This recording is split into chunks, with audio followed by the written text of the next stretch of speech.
Good evening. I'd like to call to order the June 27th, 2023 meeting of the Historic Preservation Board for the City of West Palm Beach. Can we please begin with a roll call?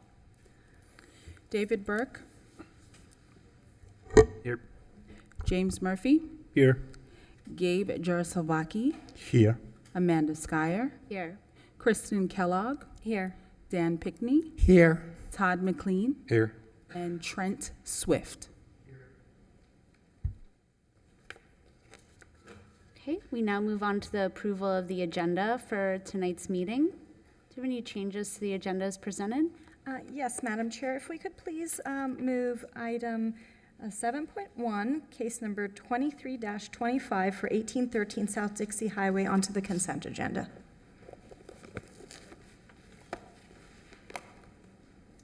Okay, any changes from members of the board? Can I have a motion to approve the modified agenda?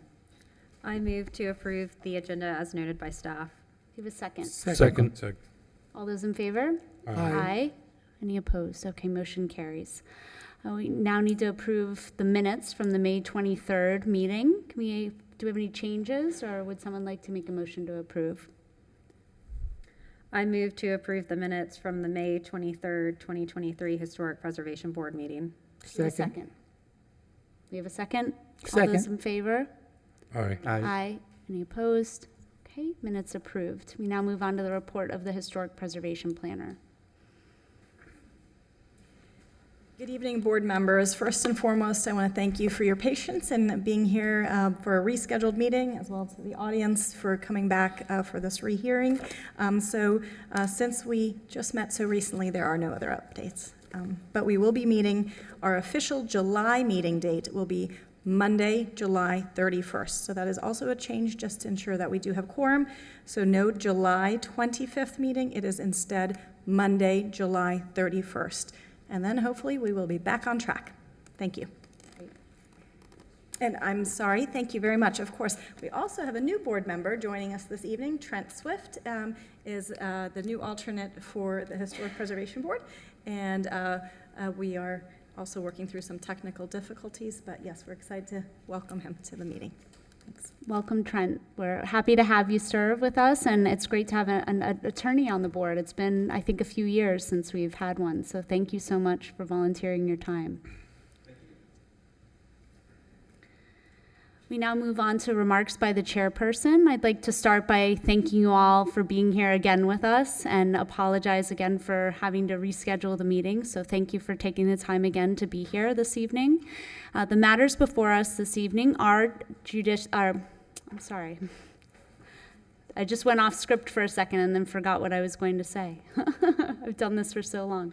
The matters before us are quasi-judicial in nature, which means we base our decisions on competent, substantial evidence that comes before us, and we ask you to please keep that in mind. For each project, the applicant will make a presentation of 10 minutes in length. If there is a demolition involved, the applicant will be allocated 15 minutes. After the applicant's presentation, staff will make their presentation. And following staff presentation, we will open it up to public comment, which will be limited to 3 minutes per person. After public comment, the applicant, if they so choose, may have a rebuttal. And after their rebuttal, if they choose to take one, we will enter into executive session. To lead into this, we need to let you know if we've had any conversations outside of this meeting, so we will now declare any ex parte communications. As to all matters pertained on tonight's agenda, I, David Burke, have not had ex parte communications, have not received written communications, have not conducted an investigation, have not made a site visit, and have not received expert opinions. I request that these disclosures and all written communications be made a part of the record. As to the matter of all items on tonight's July 13th, 2023 Historic Preservation Board meeting, I, James Murphy, have not had ex parte communications, have not received written communications, I have not conducted an investigation, I have not made a site visit, I have not received expert opinions. I request that these disclosures and all written communications be made part of the record. As to matter of all cases in tonight's agenda, I, Gabe Jaroslavsky, have not had ex parte communications, have not received written communications, have not conducted an investigation, have not made a site visit, have not received expert opinions. I do have, though, a conflict of interest in case number 23-33, 213 Rosemary Avenue, and I will recuse myself. I request that these disclosures and all written communications be made part of the record. Amanda Skyer, as to case number 23-33, 213 Rosemary Avenue. I did have written communications with the architect to set up a Zoom meeting, and we did speak about the project where she advocated for her client. And in addition to that, as to all matters on the agenda, I did speak to Ms. Mittner. Outside of those communications, I have not received any further written communications. I've not conducted an investigation. I've not made a site visit, and I have not received expert opinions. I request that these disclosures and all written communications be made part of the record.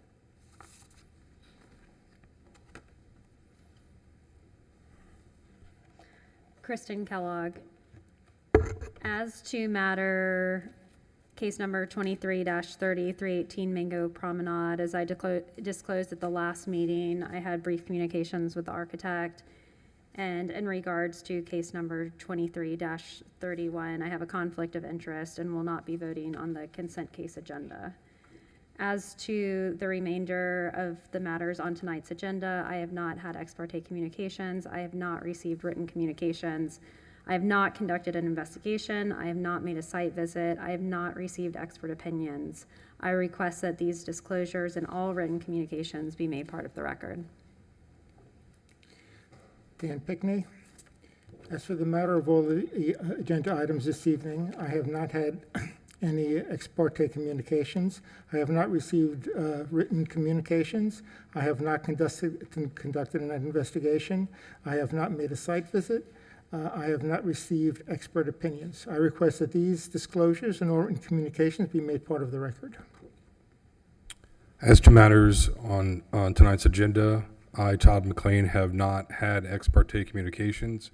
I have not received written communications. I have not conducted an investigation. I have not made a site visit. I have not received expert opinions. I request that these disclosures and all written communications be made part of the record. As to all cases on the consent agenda for the July 13, 2023 Historic Preservation meeting, I, Trent Swift, have not had ex parte communications, have not received written communications, have not conducted an investigation, have not made a site visit, have not received expert opinions. I request that these disclosures and all written communications be made part of the record. Okay, thank you. We now move on to the public comment portion of our meeting. If there's anyone here to speak on an item that's not on the agenda, now is the time to do so. Okay, seeing none, we'll now move on to the swearing in of our speakers. If you could please rise and raise your right hand if you plan on speaking to be sworn in. Do you swear or affirm that the testimony you're about to give is the truth, the whole truth, and nothing but the truth? Thank you. Please be seated. We have 5 consent cases on the agenda this evening. Can we please have a motion to approve? We're going to need to, are You you, have to recuse yourself? yeah. Okay, sorry. I would like to remind both the board members who are recusing themselves, I'm going to send you a Form 8B in the morning, and you're going to fill that out and send it back. Just, thank you.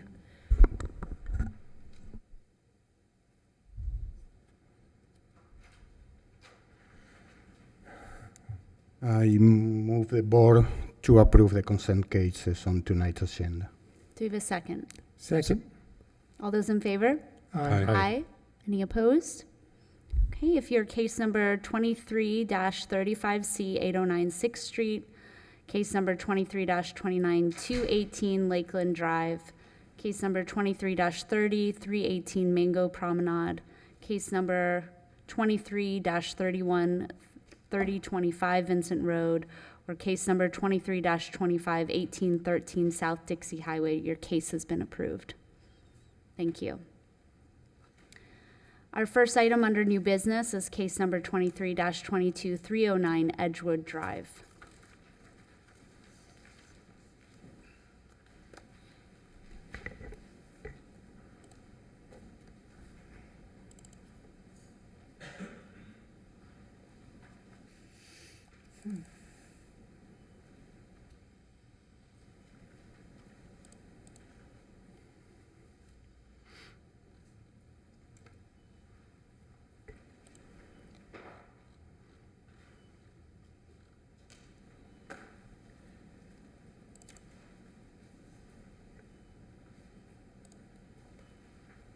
Thank you. Hi, everyone. My name is Lane Fromm. This is my wife, Maggie Gavon. We've been at 309 Edgewood Drive since 2020. We're very proud citizens of West Palm Beach and really excited to be growing our family in this beautiful neighborhood. Thank you for your time and consideration. So first I wanted to review some before and after pictures of our front porch.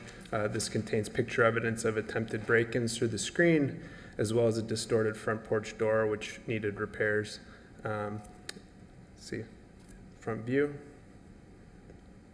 And I have pictures as well if you want to take a closer look on paper. You can see in the bottom right-hand corner where the screen is repaired. We had multiple break-ins where someone tried to reach their hand through the screen and open and unlock the door to gain access to the home. We've consulted with a security professional that provided a comprehensive review. We'll take a look at that later in the presentation. Here you can see that the door is warped and does not close properly. This is in need of repair. Yeah, the original door. And finally, here's an after picture. As you can see, the facade of the house is unchanged. We have safe and secured impact windows and doors and peace of mind.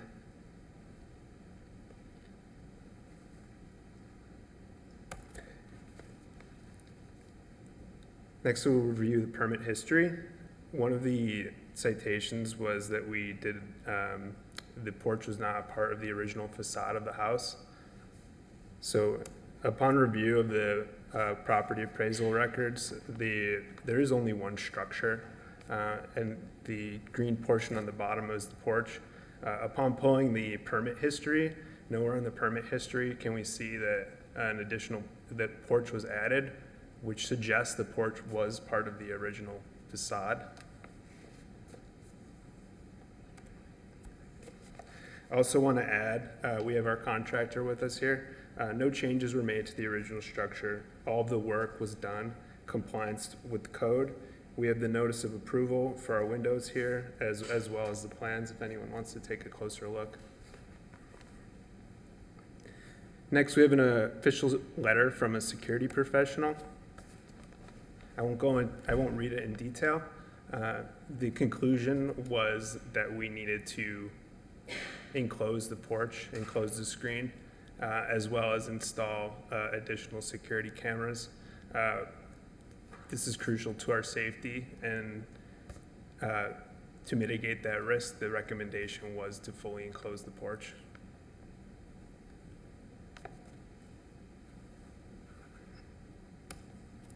Additionally, we have a doctor's note. I suffer from severe allergies, and the porch enclosure, with different allergens fed into the house, and enclosing that porch will help mitigate my allergies. And because I work from home, it's been extremely disruptive. Since installing and enclosing the porch, my allergies are less sensitive, and I'm able to go about the day.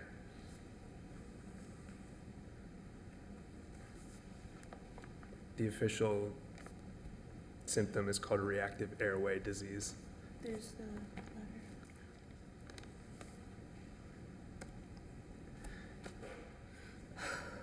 And then additionally, we have about 24 houses, comparable homes within the historical district that also have impact window enclosed front porches. Happy to just breeze through these really quickly. This one's right across the street from our house. It's like pretty much the exact same house as ours, but pink and a little bit older. But they enclose their porch as well and have impact windows and doors as well. Yeah. And I'm sure as many of you live in the area, you see the other porches that have been closed, and that's the beautiful thing about our neighborhood is that we get to blend the honor the old traditions and historical traditions while improving and renovating and staying true to the original charm of our neighborhood. These are just some other examples. Oh, this is a new one. This one's on Grayman, recently completed. This one is you can see the porch on the top. I believe that's on Dyer Avenue. Also on Dyer Avenue.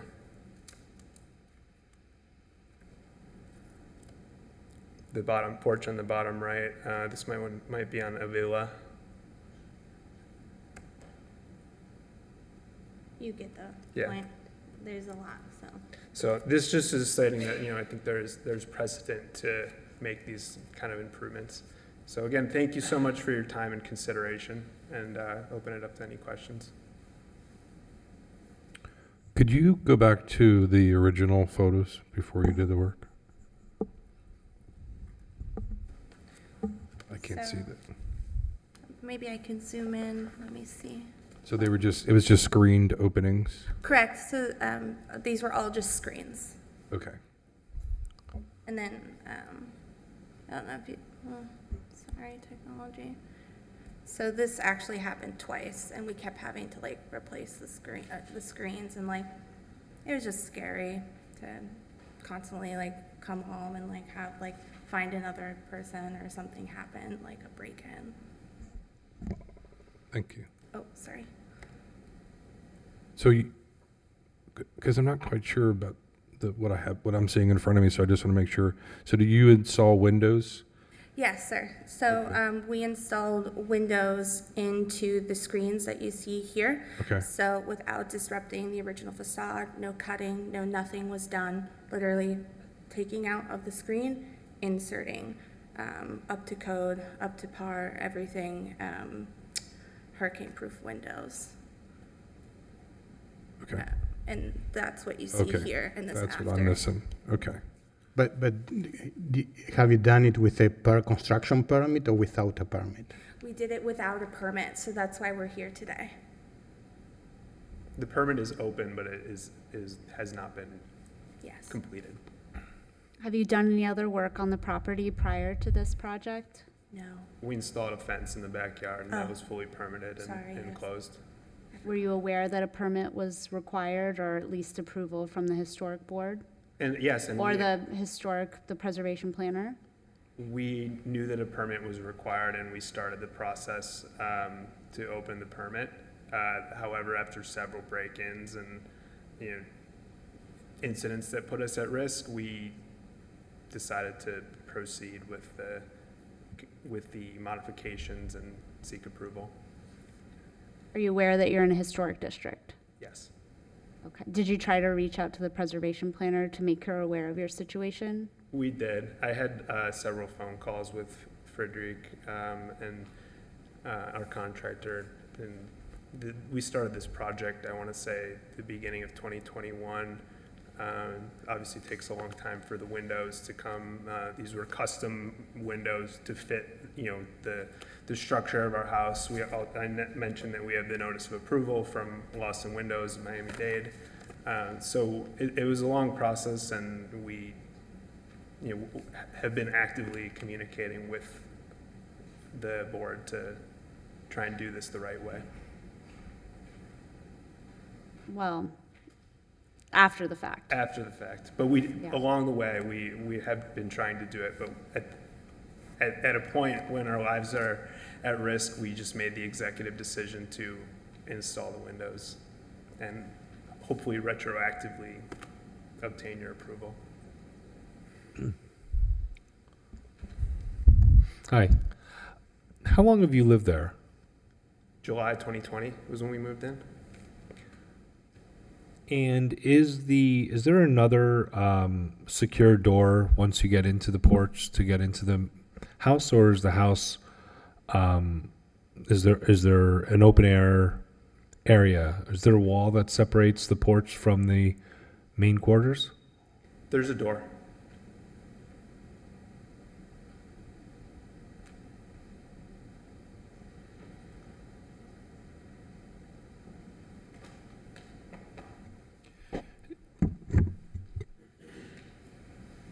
Does that door secure as if it were an outside door? Does it have a deadbolt and other means of security? It's not an adequate means of security. It comes with the original structure of the house, which I believe is like 1947. But no, definitely not. And the window inside as well is a screen. So it's just like a screen that meets another screen. Is the door inward or outward opening? Indoor opening. So it's inward opening, so it opens into the interior of the home? Correct. Okay. So is it fair to say that you could have secured the remainder of your home through that original door that we do not see in these No. pictures? No. And why is that? Because someone can gain access to our porch. Why would we want people on our porch? It's just, It's a porch. I'm Maggie's brother. It's not secure because you could kick the door in, and it's not hurricane. Sir, please state you are. My name is Juan Gabalon Jr. So it opens inward like David mentioned. Well, I think you could say that's true of any front door, my house included, that someone could kick the door in. How about for a hurricane? It could suck the door in also. My house is not a hurricane rated, my front door is not a hurricane rated door. It's the original historic door. I mean, great lengths were gone to put impact windows and a front door here. It seems like the actual easier solution would have been to do it on the facade that you don't see that's beyond this, with the point of the applicant being that they just wanted to secure a porch. So to me, it seems like there was an alternative way to secure the home. I mean, a porch is a porch. It's not a porch with what's been done to it now. With all due respect, if you came home and someone was sitting in your enclosed porch, uninvited, would that raise concerns? I would have called the preservation planner and started there. That's what we did. Okay. Well, do I'll- we have any further yeah. questions of the applicant? I'd like to hear from the preservation plan. Do Agreed. you have any further questions? Thank you. Thank you for Ms. your time. Mittner? you on our case though? She is. I'm going to introduce her. Oh, No sorry, worries. it's actually Ann. Miss Sorry, Ann. Hamilton's case, no worries. We did start the initial conversations during permitting, and I explained why typically at a staff level, we don't support porch enclosures, and it would require board approval. They were actually scheduled for hearing a few times. Were not able to attend the hearing. Then after the fact, when we were out on a site visit, saw that the work had been completed, reached out back to them, and that's why the case is back in front of you. So Ann will present the case, including the chronology, but initially, I was the one discussing the permit that had been applied for. Thank you. Sorry, Ann, didn't mean to sidestep you there.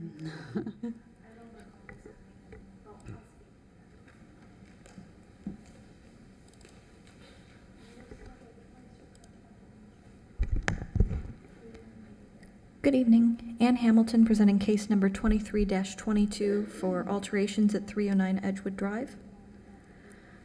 This is a historic structure located on the north side of Edgewood Drive in the Prospect Southland Park neighborhood. Here are photos of the site. I'm showing here a before and after of what the site looked like prior to the work being done, and then a picture of the site after work being done. The request is for unpermitted work that was completed to enclose the porch with a mixture. The request was for single hung and fixed windows in their original permit. However, it appears the type of windows that were used are not single hung. So there's a discrepancy in terms of the submitted plans that were in the permit file and the actual windows that appear to have been installed. Originally, it was an enclosed screen porch, as you can see here. We believe that the porch was likely a later addition to the home. As you can see here, it's kind of a jutting out feature. I haven't looked at the green card since the permit originally came in, but I believe that the front porch has at least been there since that time, but it isn't original to the home. Generally, in historic districts, as our design guidelines state, as you can see here, owners are often tempted to enclose porches for year-round living space. Generally, we don't recommend these porch enclosures. If a porch was originally open, it's best to leave it that way, and if any additional interior space is desired, the Historic Division's general recommendation is that an addition could be added to the rear of the building rather than enclosing the porch. And if a porch is to be enclosed, which we, as far as I'm aware, pretty much never recommend, that enclosure should not obscure important features of the porch or change openings. Generally, this was performed in the original openings, except for the small screens that were next to where you can see the house number here. We lost those, and they appear to be a bit smaller than the original screen openings due to the size of the windows used. As I stated, the window types used were different than what is indicated in the product approval and elevations that were provided with the permit. And while we do see porch enclosures in historic districts, typically they're almost always performed prior to the establishment of the historic district. It's not something that staff usually supports going forward. As far as the timeline for the project, the permit has not been issued and has been, as you can see here, repeatedly failed for 2 years with the instruction to appear for this board hearing. The application was originally scheduled for July 22. The applicant failed to appear, despite being notice given of the meeting and discussion had that I believe the contractor was who I was speaking to, that she would be attending. The board then continued the hearing to August, and when the applicant did not appear again, in the absence of a representative, the board did deny the case under case number 22-56. Because when we had gone out to take pictures for the meeting, we noticed that the work had been performed. We forwarded the work without permits to the building and code divisions and followed up several times.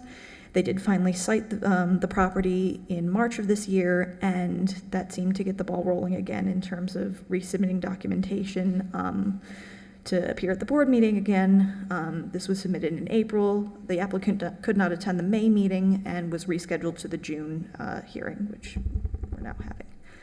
As you can see here, the building was red tagged. This is the plan of the existing from the permit, where it's shown as a screened porch, and you can see that there is an interior door. This is the proposed elevations. As you can see, it was proposed with single hung and fixed windows, not what was actually installed. The east and west elevations, and these are the current conditions. This photo was taken in August of 22. That's a typo, I'm sorry. But as you can see, the work was performed without permits. Staff believes that this does not meet the design guidelines or standards 9 and 10, and are recommending denial of the porch enclosure as submitted. Thank you. Thank you. Questions of staff? And I actually have a question. Can you go back to an image of the property after the work was completed? After the work? Yes. Okay. So the casement window with the light divisions, it is to the right of the front door on the facade with the siding on it, and the drawings that are provided as part of, I guess, the permit or the approval drawings that were received show that also as a single hung window with no light divisions. Were those windows also replaced during this, or was that done at an earlier time? I think if you look at the original, it looks fairly similar to the original window that there. I don't know that those were replaced. Do you know if they were? I don't think that particular window was replaced, just the screen enclosures on the porch, despite what the permit documents say. Can you put back the current picture of. So if you compare this picture with the before picture, I think that the two screens on the corner were closed off also. Yes. Rather than being replaced with fixed windows, as was indicated.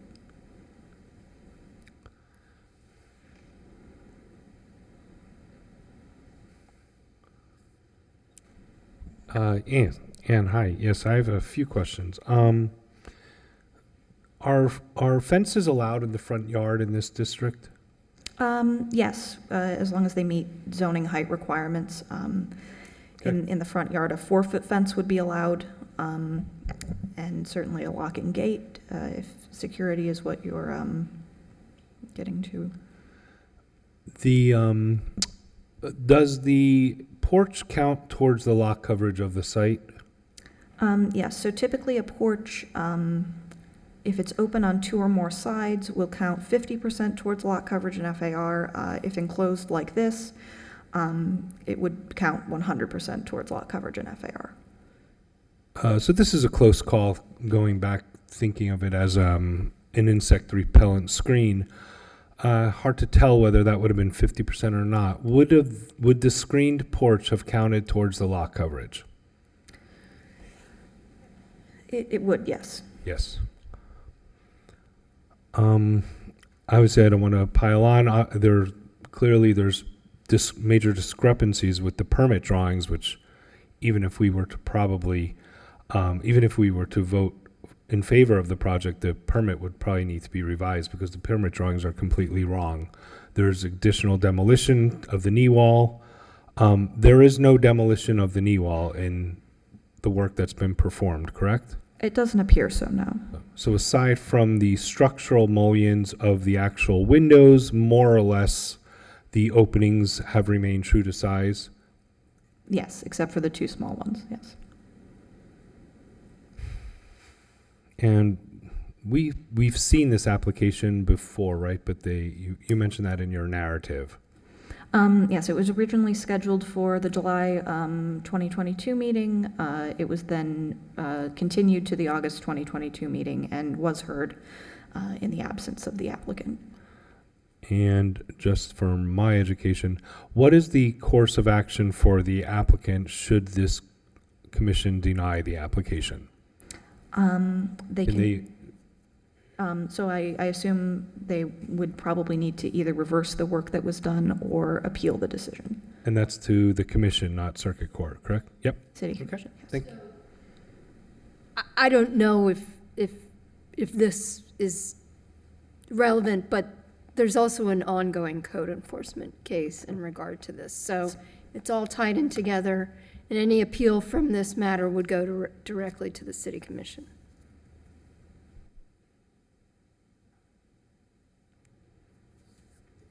Thank you. Mm-hmm.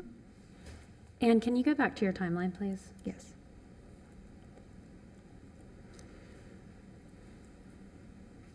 Okay, so we have the application when it was originally scheduled. When were you or Ms. Mittner originally contacted about it by the applicant?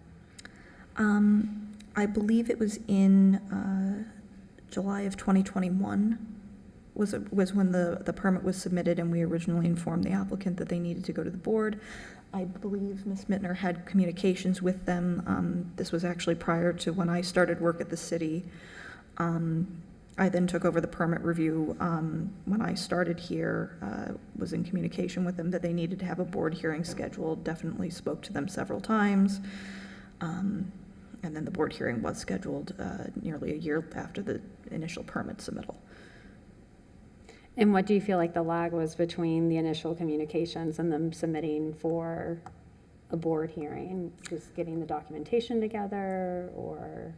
It wasn't really indicated. I believe the communication was that they were going to submit, and then no application was ever really filed with us. Okay, thank you. So we have already denied this case back in Yes. 22.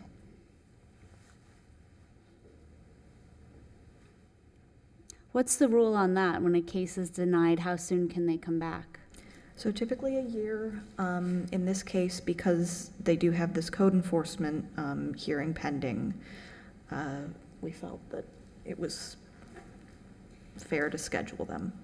So the nuance here is they were denied, they still did the work, and now they have a code case. And so this is their attempt to rectify it too. For some reason, I thought there was a year or something you had to wait. Right, a year, but they can't even attempt to rectify it, and the code case is running. So the difference is now the work is done. It is a unique situation. I think a first.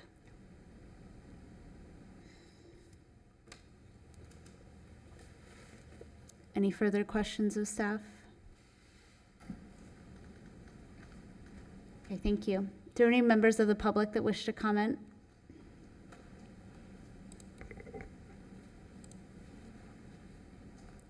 Okay, seeing none, we'll go into executive session.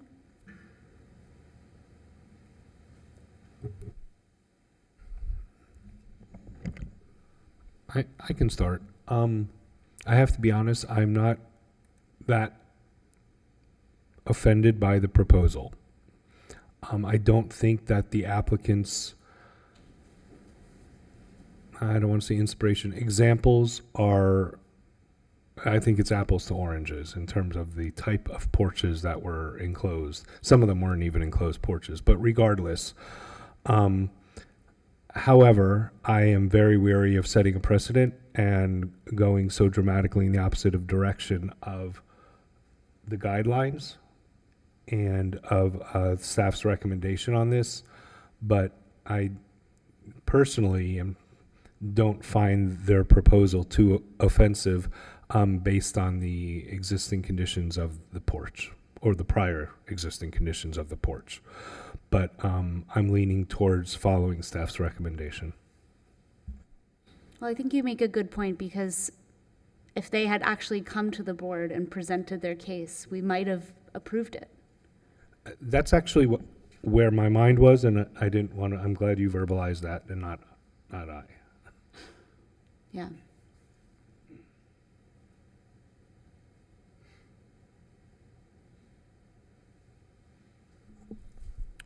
So this porch is not original.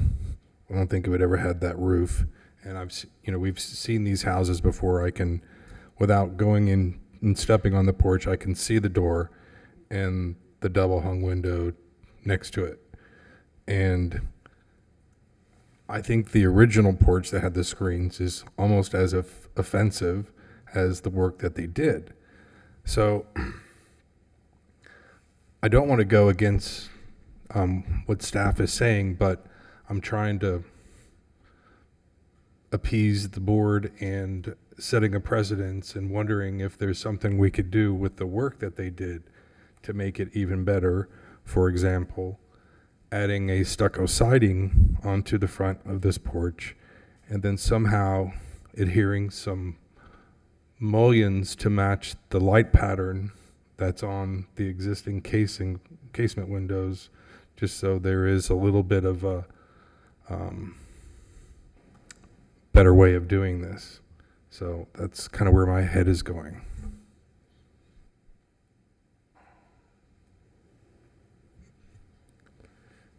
That proposal, it seems, is that according to what has been said, they couldn't do anything for a while. So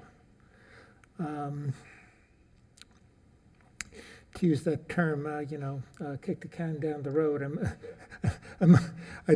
I'd much rather see the city council deal with this than with us, because clearly they had so many opportunities to do this right, and they didn't. They're intelligent people, and I don't know.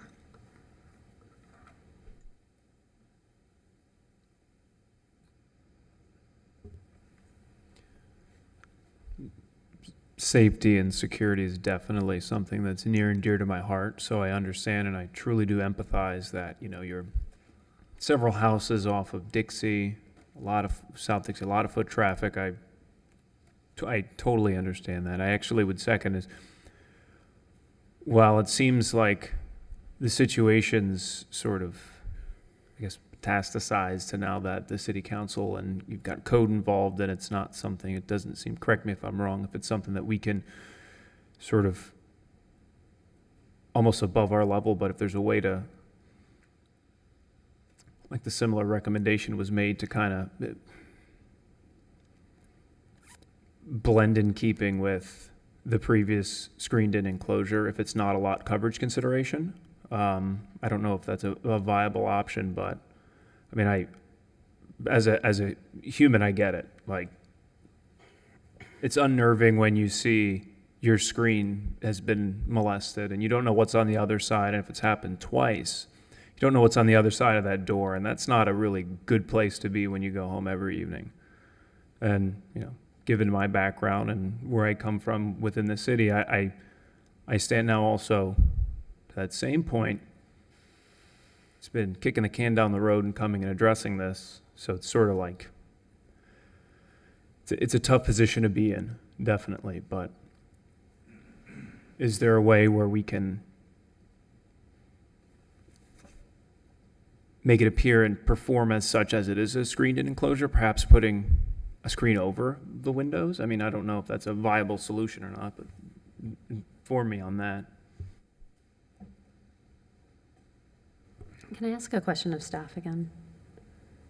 And the windows, I mean, they appear dark. Is that a screen that's over the window, or are they tinted windows? I think they're tinted.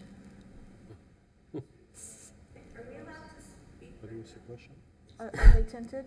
They're screens. They're screened. Okay. So it's already a screen there. Apparently, yes. I mean, it's difficult to say they look dark is how They they do read look from the dark. street. Yeah, I mean, particularly with the door, that would be very unusual to have a screen at the door, and that looks to be the same color. Sorry, I just want to chime in.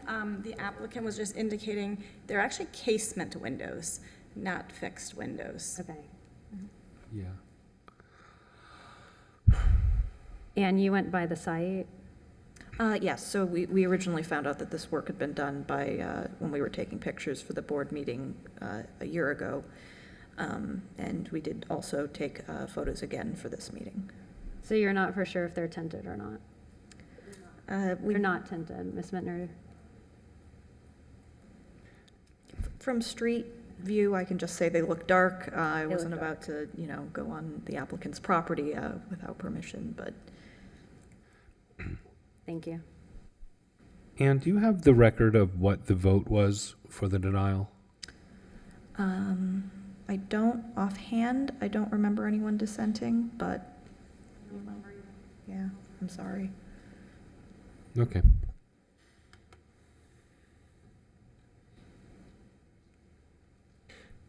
When a case like this goes before the city council, does the preservation planner testify, or do they just have the record in front of them? They actually don't have the record. It's a de novo hearing in front of city commission, so. That's hilarious. Obviously, from everything that I'm hearing, that, again, it doesn't need to go to commission if it gets approved here. It would only be if it's appealed. Mhm. I guess my biggest concern is, we've had a lot of projects come before us where the work is already completed.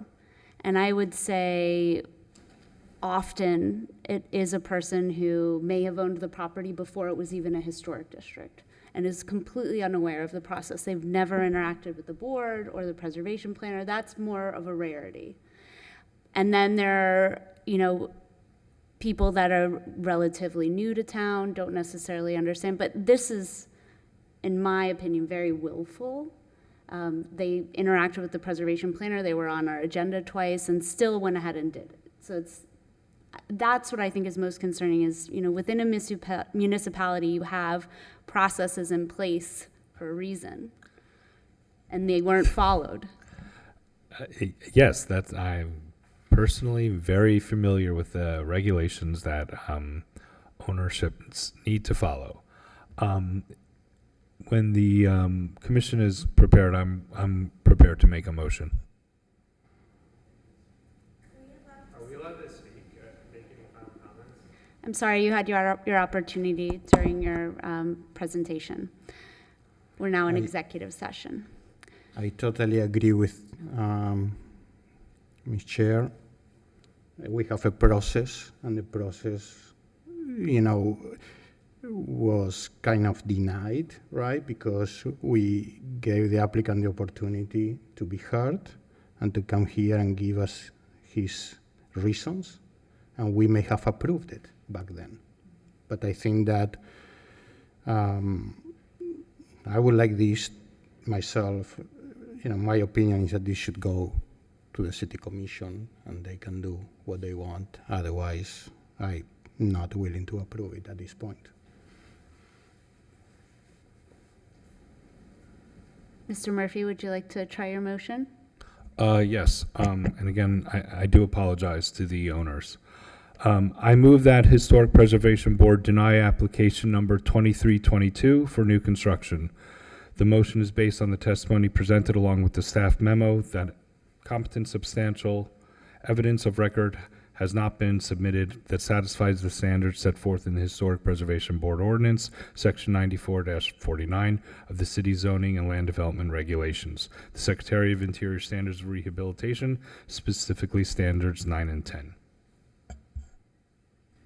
Do we have a second? Second. All those in favor? Aye. Aye. Aye. Aye. Any opposed?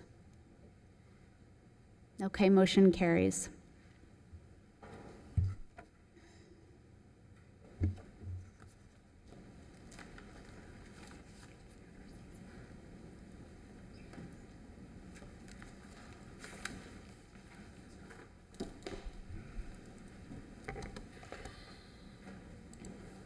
Our next case is 23-28, 913 14th Street. I think it's this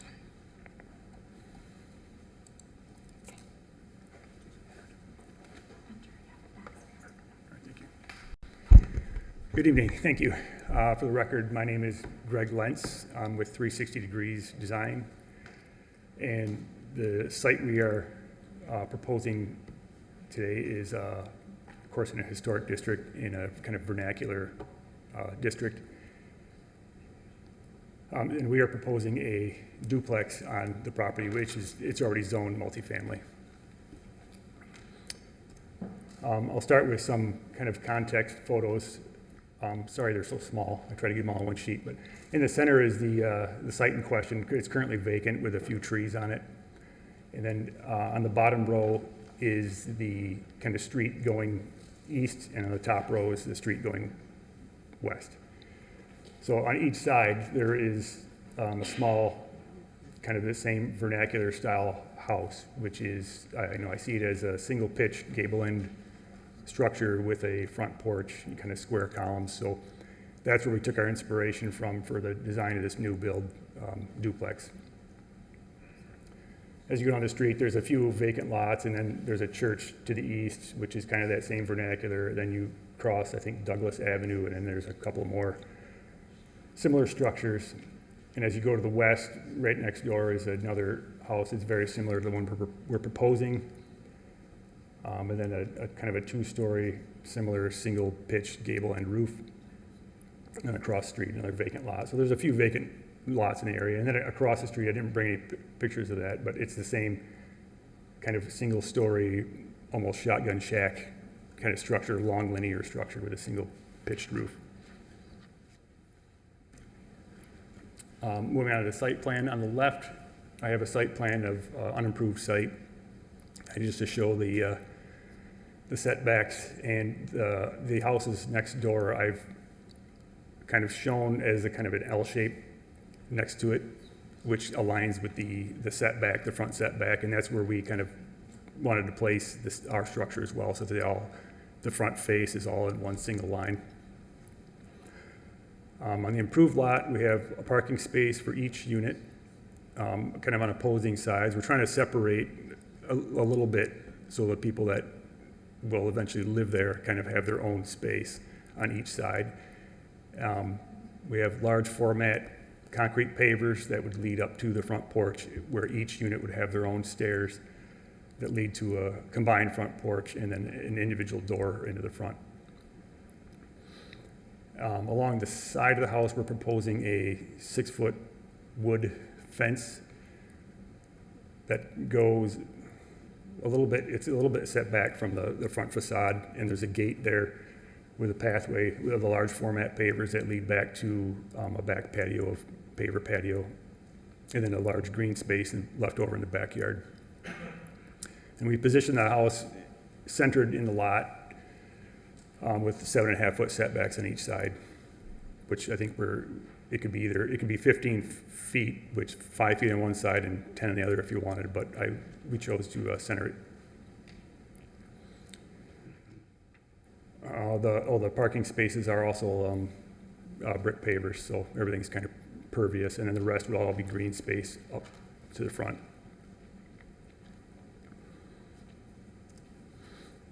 Moving on to the floor plan, you can see the large arrows at the bottom that kind of point to the front door. It's a raised front porch. I'll get into the finishes when I get to the elevations, but enter into the living room. There is a door off the side, which would be behind that wood gate that we propose to go around the perimeter of the property, so that's not confused as the front door. That's more of a door for people to access the backyard without having to walk through the bedroom in the back. North of the living room is the kitchen area with the island. And as you go down the main hall, there's the first bedroom off the one side with a closet. Moving up the hall, there's restrooms, a 2-sink restroom with a shower, a laundry room, a small laundry closet that's off there, which would hold a full-size stackable unit. And then kind of a master bedroom in the back with more of a pseudo walk-in closet and sliders out the back door. The roof is a single pitch, like all the properties next door, we're proposing a shed roof in the front that sheds towards the street. Roofing material we're currently proposing mill finish metal roof. This would be silver standing seam metal.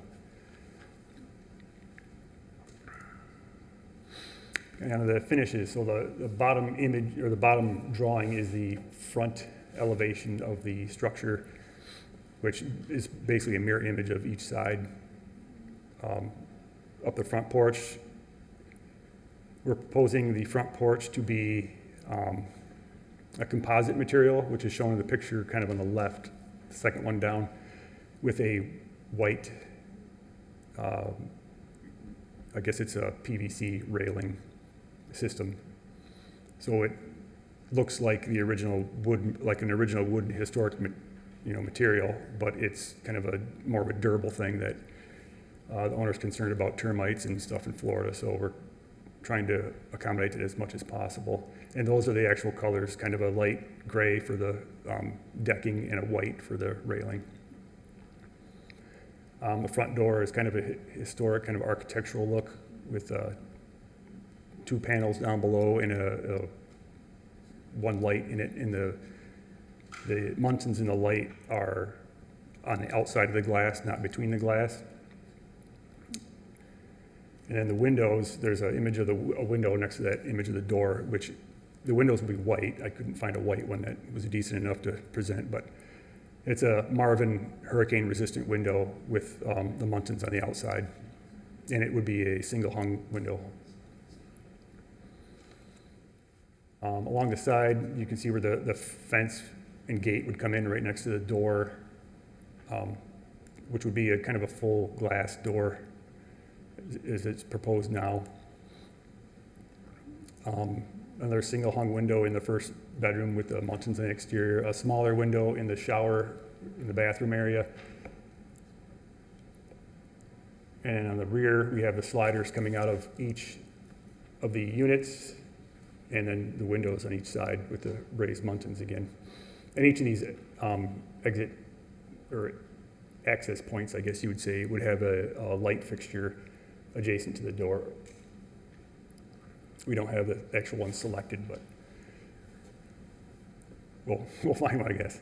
The siding, we're proposing a fiber cement siding and fiber cement trim. The siding would have a wood grain pattern to it, and the color of the image on the upper left is the It's similar to the color we're going to use. We're going to use a slightly lighter gray than that, and all the trim would be white for the windows, and all the corners of the house would be white trim, and then up in the eaves. And we also show some brackets on the front, which you can see in the lower left-hand corner. We would like to use a white PVC bracket just for durability, but they also come in wood if PVC is not an option. And then on the right is an image of the type of fence we would use. We would do white fence. And on the top is kind of an image of a similar roof, which is the mill finish metal roof.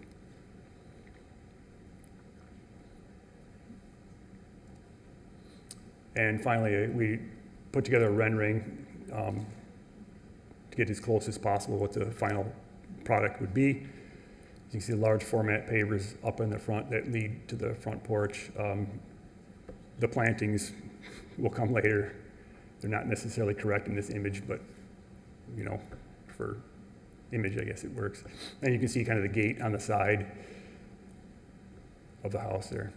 And above each window on the front, we have that kind of smaller shed with the brackets too, which is also on the house across the street, kind of a similar.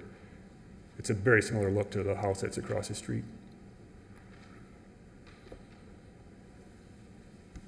And with that. Thank you for the thorough presentation. Do you have any questions of the applicant? What are you going to do with that big tree in the back that's on the lot now? It looks like a native strangler fig. I believe it's going. It's too bad. Yeah, the house Is it possible, because those trees are easy to save, could you move it to the backyard?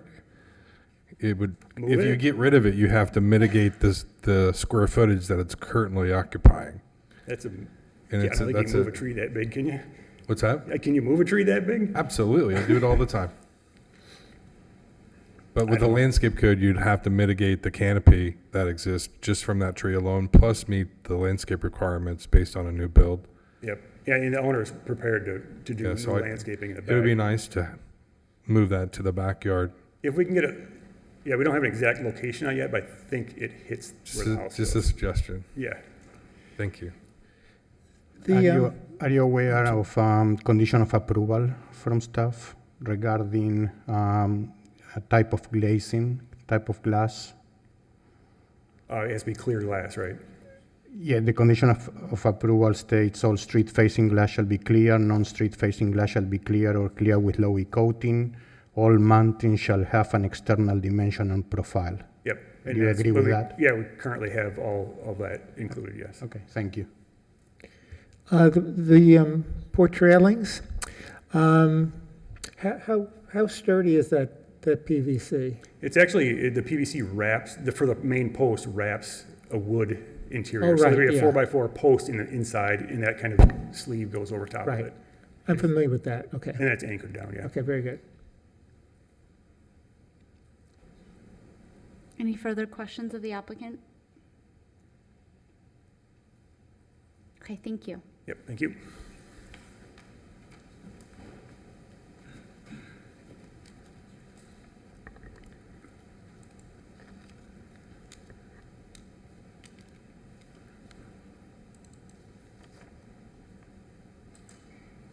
Frederic Mettner, present case 2328 for new construction at 913 14th Street. As the applicant already indicated, this is a vacant lot on the north side of 14th Street between North Tamarind Avenue and Douglas Avenue. It is in the Northwest Historic District, and it's actually in the extension part of the Northwest District, north of Palm Beach Lakes, which is also known as part of Coleman Park. This is the beautiful tree on site. Actually, the neighbors have called and asked about the tree, so I think that would be wonderful if the applicant was able to relocate it. These are the adjoining properties, recent infills in the last dozen years or so as part of the Coleman project. Rendering of the proposed new construction, one-story duplex, approximately 2,000 square feet total. The street view, we feel it's very in keeping with the street and the neighborhood. You've seen the site plan, the symmetrical layout of the floor plan. The materials, the applicant has been very thorough also in their communication with staff. We had indicated no PVC fencing. That was supposed to also apply to the railings. So sorry, I'm hoping that we can address that as well. And a smooth finish hardy board, not the wood finish, but otherwise we feel that all the codes, the compatibility criteria, the Secretary Interior Standards 9 and 10 have been met, and that, as the applicant indicated, the street-facing windows shall have clear glass, and the sides will be clear with low E, and obviously with their Marvin product that they're speccing dimensional muntins. So we think it's a well-executed duplex for this neighborhood and are recommending approval. Thank you. Thank you. Questions of staff? Frederic, two curb cuts will, on a lot this wide, will be permitted through Public Works? Yes. Without worry of loss of parking on street? Yes, so you can have two driveways per residential lot, and in this particular zoning district, you actually only need to provide one parking spot per unit. That was my second question. Thank you. It's cute house. Frederic, on the plans, it doesn't seem to follow the side setback for the two front driveways, so they'll probably have to get moved into a 3-foot side. We actually did take a look, and I think I didn't see a dimension, but it does not look 3 feet. I think when we zoomed in or scaled it, it did meet it. Okay, But we'll good. definitely confirm at permitting lot. Thank Yeah. you.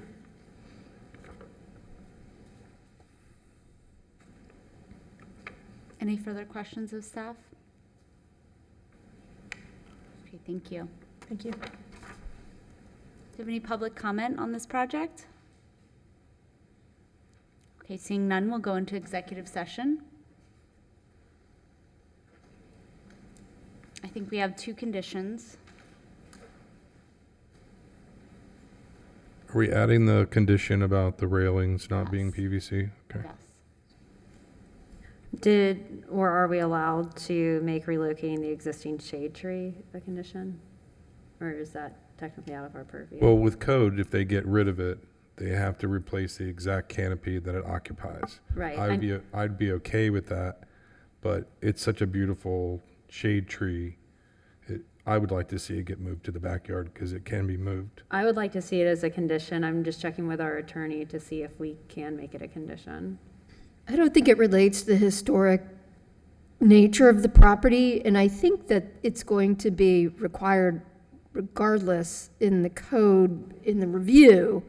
But I don't think it can be part of, it's not a historic part of the property. Well, we strongly encourage the retention of that tree. Okay, and the smooth hardy board finish, that needs, okay, I think if it's all right, I'll go ahead and make a motion then. I move that the Historic Preservation Board approve application number 23-28 for 913 14th Street for new construction in accordance with the Secretary of the Interior Standards for Rehabilitation, specifically Standards 9 and 10, as well as the additional criteria set forth in the Historic Preservation Ordinance and the City Zoning and Land Development Regulations. The motion is based on the testimony presented along with the application submitted and the staff report, which constitute competent substantial evidence. In addition, the approval of this request is made conditional upon the following restrictions, stipulations, and/or safeguards that I move are necessary to ensure compliance with the purpose and intent of the Historic Preservation Ordinance and the Historic Preservation element of the Comprehensive Plan of the City of West Palm Beach. The conditions include the following. 1, all street-facing glass shall be clear. Non-street facing glass shall be clear or clear with low E coating. All muntins shall have an external dimensional profile. 2, use a material approved by staff for the railing, no PVC. And 3, use a smooth finish hardy board. Do we have a second? Second. All those in favor? Aye. Aye. Any opposed? Okay, motion carries. Thank you. Project's approved. Our next case is 23-33, 213 Rosemary Avenue. I have a conflict of interest, so I'm gonna recuse myself.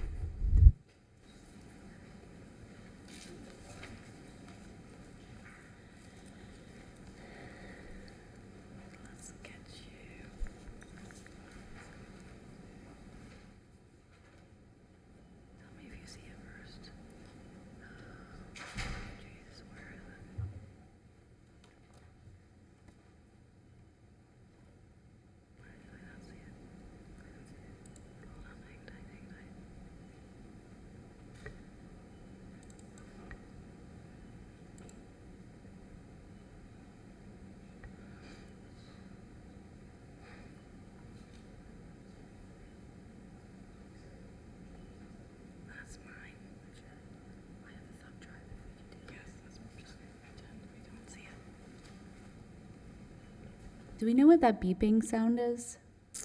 I don't. I will investigate in just 1 minute. Fair. Yes. Oh. Sorry, I don't know about it. You good?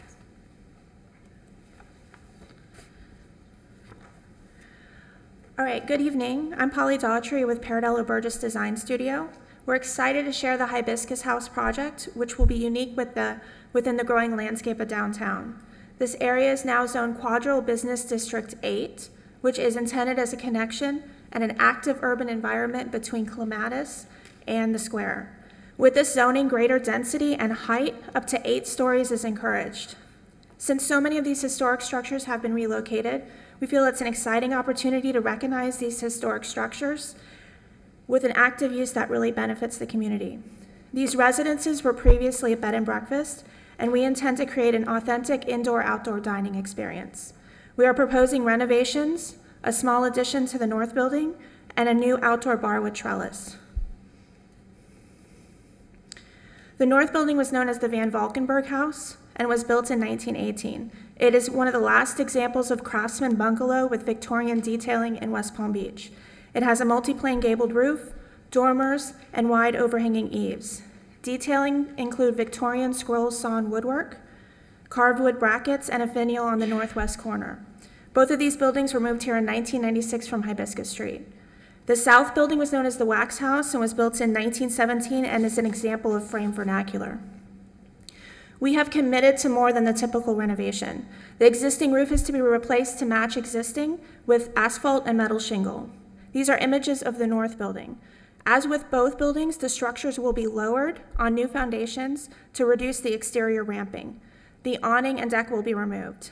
Several window openings will be removed, and the windows and doors will be replaced with impact with a mutton pattern to match existing. We are proposing a 281 square foot addition at the area highlighted in red. The north wall will be retained while the other walls and the roof will be removed for an expanded kitchen. Since this is an adaptive reuse project where Hibiscus House is to be converted to a restaurant, the live loads are increasing, so floor trusses will be reinforced.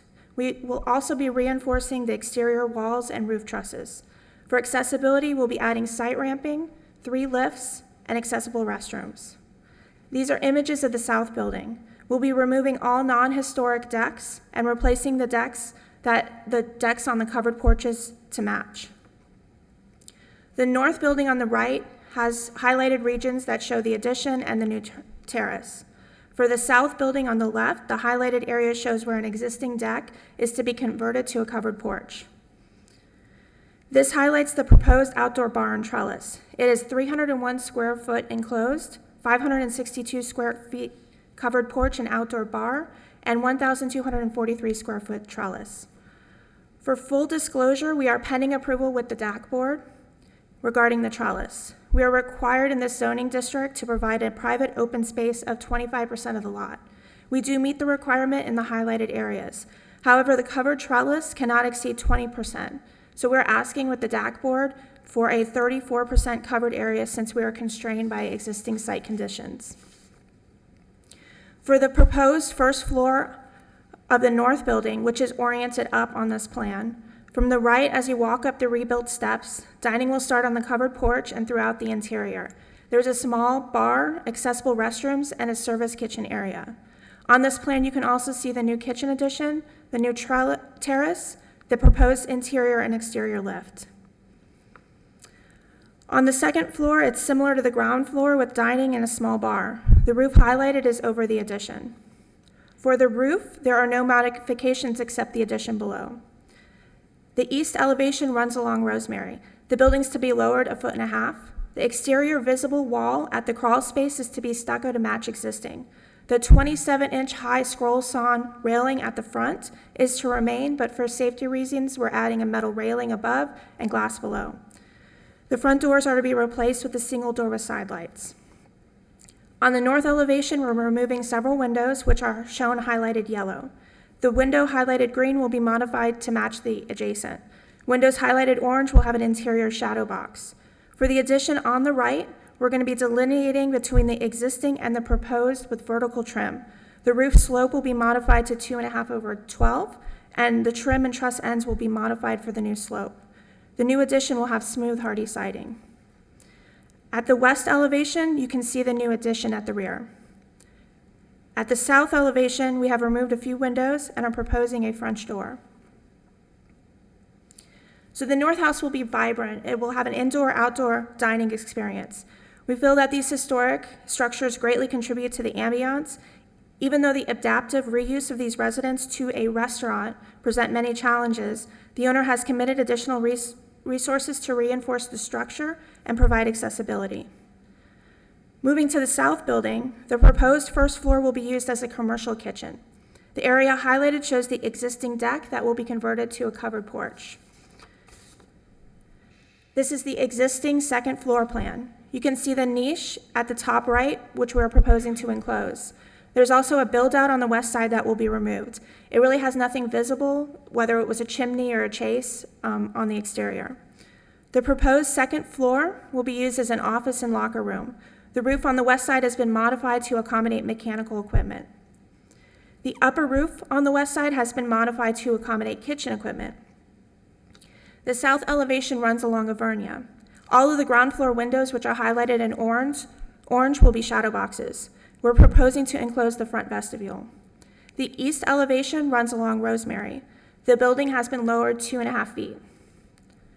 On the north elevation, there have been modifications to the openings, including a new door on the left and a relocated door on the right. On the west elevation, you can see the kitchen equipment on the upper roof, screening on the lower roof, new proposed covered porch to the left, and new door on the right. As part of this proposal, we have been asked by staff to find another solution to the rooftop equipment. We did push back the screening and equipment so it's not forward of the second floor face.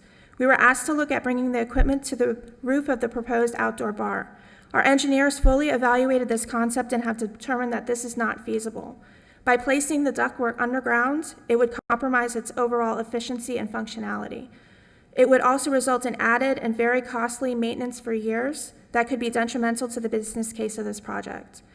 As it is, the owner has committed to going above and beyond in terms of structural reinforcement, accessibility, and safety. The added maintenance cost and early equipment replacement may result in this project not working economically.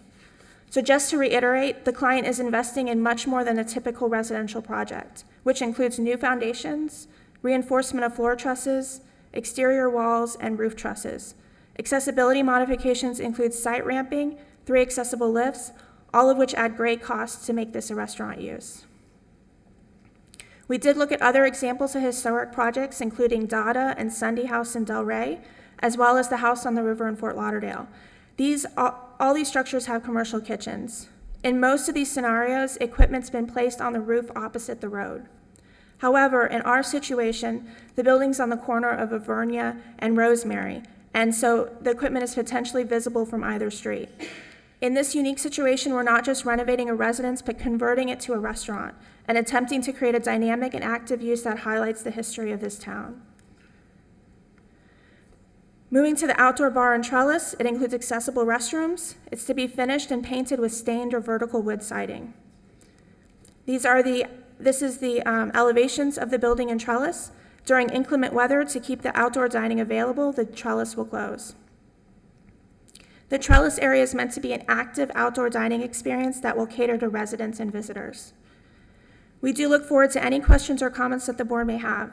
Again, we're very excited about this project and as a vibrant indoor-outdoor dining experience. We feel that historic structures will provide an awesome and an authentic backdrop to a fantastic destination. Thank you. I am going to introduce Gopal. He just wants to make a couple comments as well.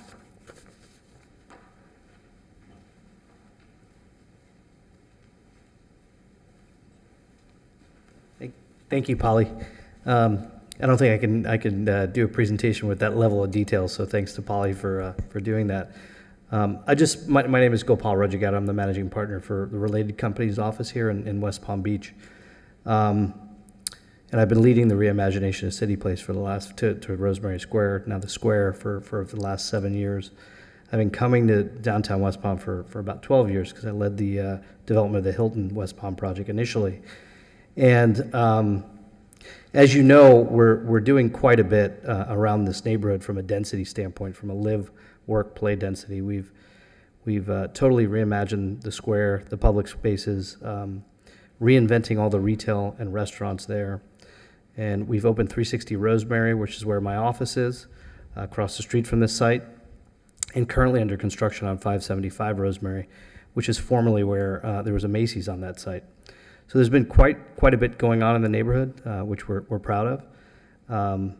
And I actually led the acquisition of this site for the partnership because when I saw the buildings, I thought it would be great to have something historic here that harkens back to what the neighborhood was 100 years ago.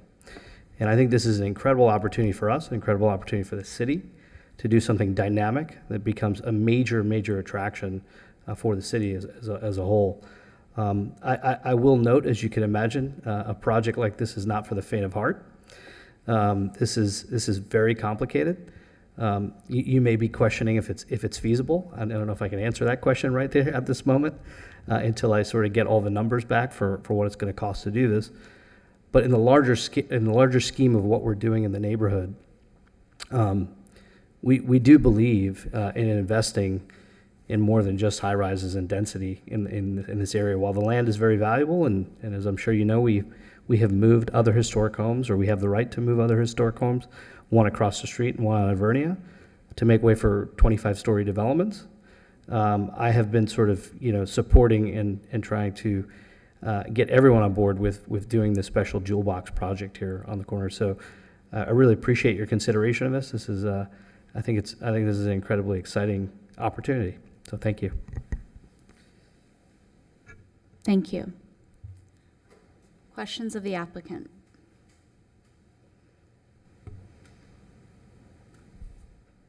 Polly, can you come back up? Thanks.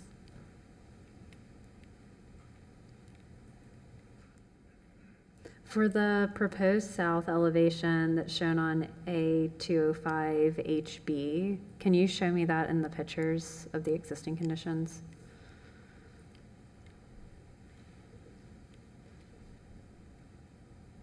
Do you have a photo of it, of the existing?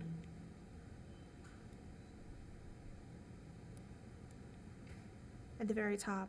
Okay, left. so I'm just trying to understand the proposal. So right now they're windows, and when you say that you're changing them to shadow boxes, what does that mean? So they'll stay windows. They'll look exactly the same. They'll just be impact. Because right now they're fixed windows. It was historically, it was a porch. So this historically was a house, and then it was split into a bed and breakfast. And so this was a porch, and now it's been turned into a vestibule with 2 sunrooms on either side. We're going to keep that. We're going to just build the inside out and put a shade. So it looks like it's a window. It's just because there's a commercial kitchen going in there. And then for the engineer, you said that you had consulted your MEP engineer regarding the changes to the mechanical equipment that staff asked for. Are these engineers that are just used to working on restaurants, or are they used to working with rehabilitations like what you were talking about? Like, are they used to working on historic structures? Yes, they're used to both. And Nate is actually here tonight, and he can speak to that. Okay, and have you gotten a second opinion about that? Or just spoke with the engineer that you? Just with our team, Okay. yes. Mhm. And the same for the structural engineer? Yes. You talked about all the reinforcement you're doing, just wanting to ensure that it's someone who understands working with historic buildings. We have, and we also talked to Robert Brown at length with Frederick as far as the reinforcement, and it's just because we're going to a restaurant use and we have a lot more people in it, so reinforcing the floor truss is going to be super important, but in terms of insurance and reinforcing the exterior walls and the roof trusses, and then all of that kind of goes down to the foundation. So the foundation kind of was a result of the accessibility. So we'd have to require a ton more ramps on site if we don't lower them. Right, So- I'm just looking for your assurance that it's someone who understands how to work with the historic structures. Yes, and I think they're working on Gopal's house right now too, so. Thank you.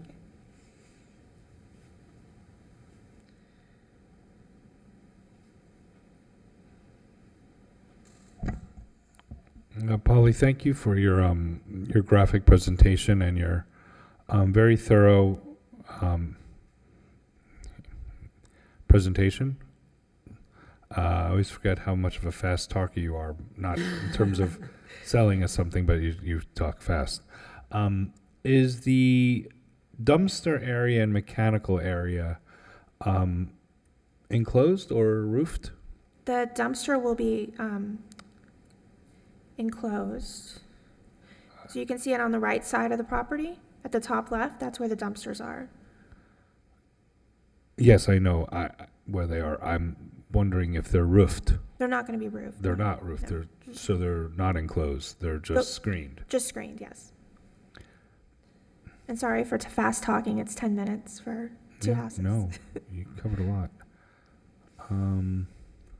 And that's where the deliveries and trash pickup are proposed along that side of, and there's an alley there. Correct, and it's my understanding, I went to the DAC meeting for the Avernia Hotel, is that they're changing the direction of the alley so that it's not just either way, it's gonna be heading east. So it'll be coming from the top right corner down to the bottom right corner, and so they'll be able to pick it up through there.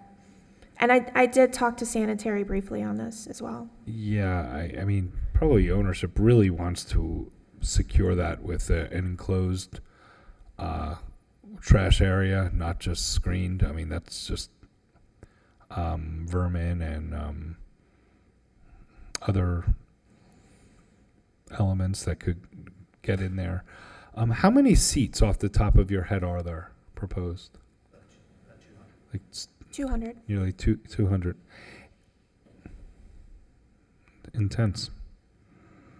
I'm not that sure that how much those air conditions will or will not be screened. I still don't really have enough visual presentation. Maybe staff will be able to further illuminate me on that. Okay. Thank you. That's all I have. Thanks.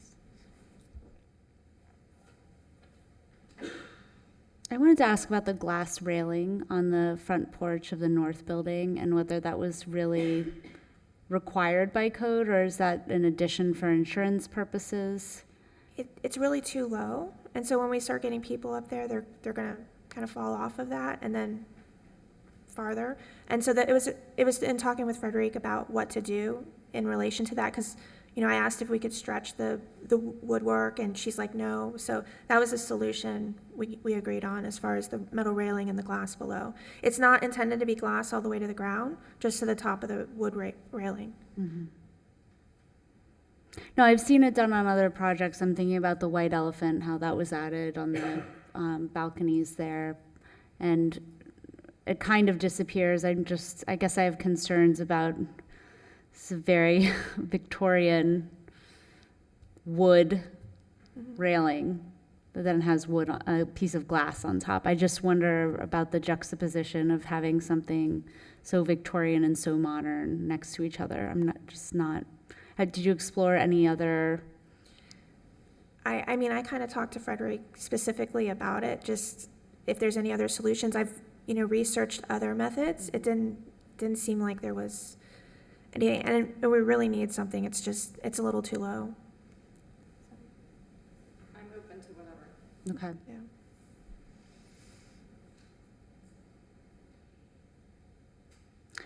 I would like to hear from the mechanical engineer. I don't know if everybody else does.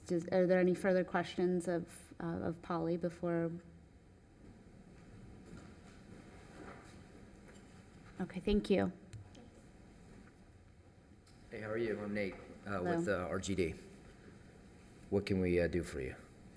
Well, I'd love to just hear about, your exploration of trying to accommodate staff's suggestion. It is quite jarring, especially on that second floor, to see that Yeah. equipment.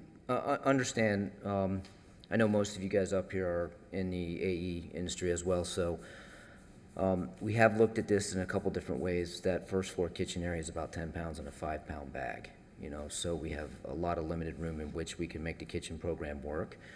The option of going underground with it is going to be very, very difficult to make work and make function, especially with grease-laden duct. So we would really not like to do that.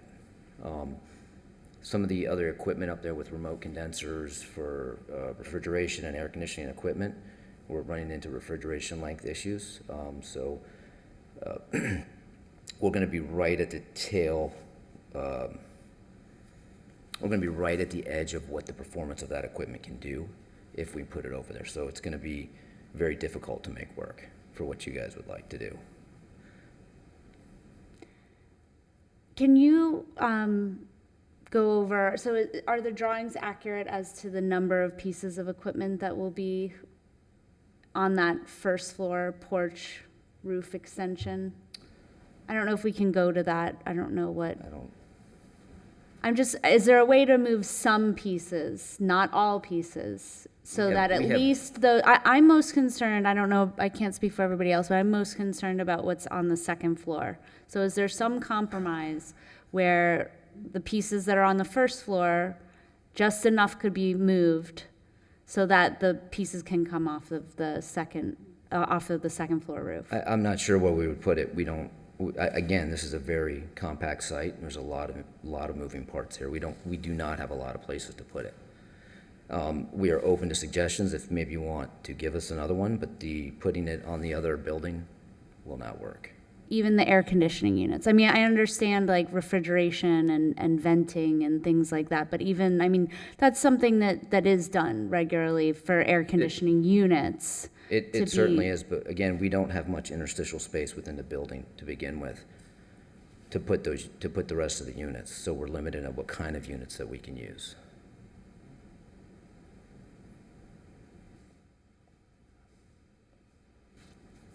What are they? Are they kitchen scrubbers? Are they vents? Are they AC?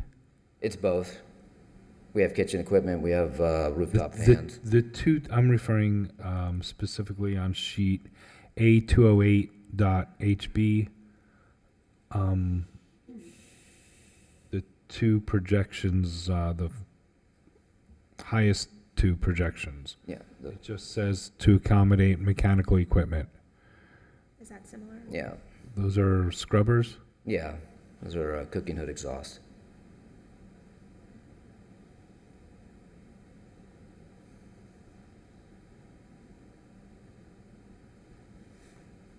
It's a very difficult project to make work.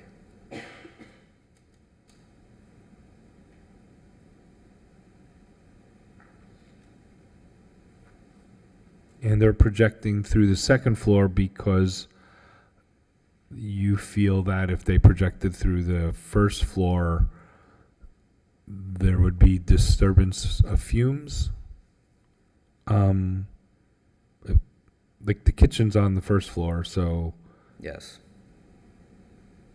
Yeah, there's a second floor in the space that they intend to use as well. So we're limited on how we can do that. I'm sorry, I was not clear. Could you swap the scrubbers with the AC equipment? Because the scrubbers are higher than AC equipment. Yeah, the problem we're running into is the floor to height space within the kitchen. And so we have to go vertical with that to make it work. We don't have enough room for head height to make a turn to make that work. Okay, I see. I don't see a section. I understand though. Because for all mechanical equipment, those are the most egregious in terms of the height projections necessary. They And definitely you're stink. already having a intervention with the first floor roof. Okay. And then you, I'm sure, have assured the ownership team that the lower mechanical equipment, which is the air conditioners, which will be running all the time, will not audibly disturb the outdoor ambiance of a big part of their program? Because it's just screened with louvers. There's not even like sound attenuating, or it's not even a solid kind of wall. Like there's outdoor dining right below it. No, understood. We have not gone over the noise issues that would be with those units, but that is no different than any other restaurant you go to with outdoor seating. There's always noise issues with units.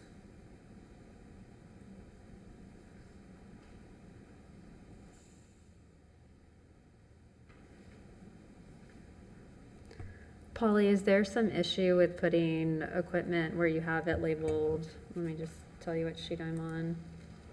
For the AC equipment, a 102.HB, there's an area to the right. Looks like it's out of the setback. It just says landscaping. Do you want me to give you the sheet number again? I don't have the sheet numbers on here, but it's the south part of the site. Let me just make sure I know where the north arrow is. I believe it's the south. Sorry, oh, there's the north arrow. Is this the one, the image? Well, I think the north arrow is turned. It's at the bottom right of the site. Okay, so, yeah, that's perfect, Polly. So see to the right of the house on the right, it just says landscaping, and then there's a dashed line, and it's against the alley. Is there any reason why you can't put the condensing units there? That's the north building, so we can't bring it all the way past the north. So what we're talking about for the mechanical units on the roof is the building on the left. Oh, no, I'm not talking about the ones on the roof right now. I'm trying to Okay. deal with the condensing units that are on top of the first floor roof. Is there any reason why you're putting them adjacent? Oh, I see what you're saying, Polly. I had my buildings mixed up. So the one on the left, the bottom left, that's the one with the kitchen. I mean, it does seem like there has to be a better solution than piling mechanical equipment adjacent to your outdoor seating. In addition to it, you know, the insensitivity to the historic structure. Because, I mean, speaking for myself, it's a fantastic project. And for me, the thing that I'm having trouble getting over is the mechanical design for it. And I mean, we did look at those other examples, and it's easy when you have one street, and let's put it on the roof behind and kind of conceal it that way. I mean, the issue, and our original proposal on this, it was pushed further towards Auvergne, which is the one that runs up and down on the left side. And we pushed it back past the face just to, you know, because, I mean, you might see it when you come from the north side down. You might see that mechanical equipment, but you're not going to see as much when you're at the corner as you go past Rosemary. And we've tried to, you know, screen it to an extent.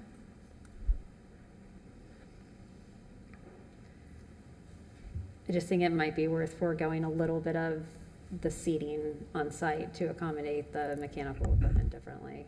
Yeah, that's what I was thinking. Probably on the same plan you have up here, the south building where the kitchen is going, the top right corner of that is next to the ramp. I think you have a spot there for 2 mechanicals, and I would maybe add more landscaping to the west elevation of this kitchen building where you have patio dining called out, and it looks like just two tops there. Maybe soften that up so you can put the mechanicals there, because I agree with all the comments on them, on the mechanicals. It just seems to be the only thing that would hold this up. You know, maybe you could restudy that or work with staff.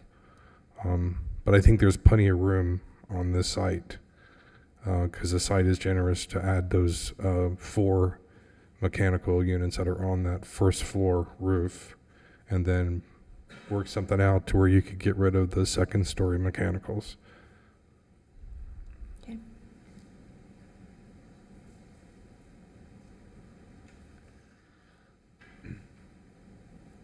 Any further questions of the applicant? Thank you. Thank you.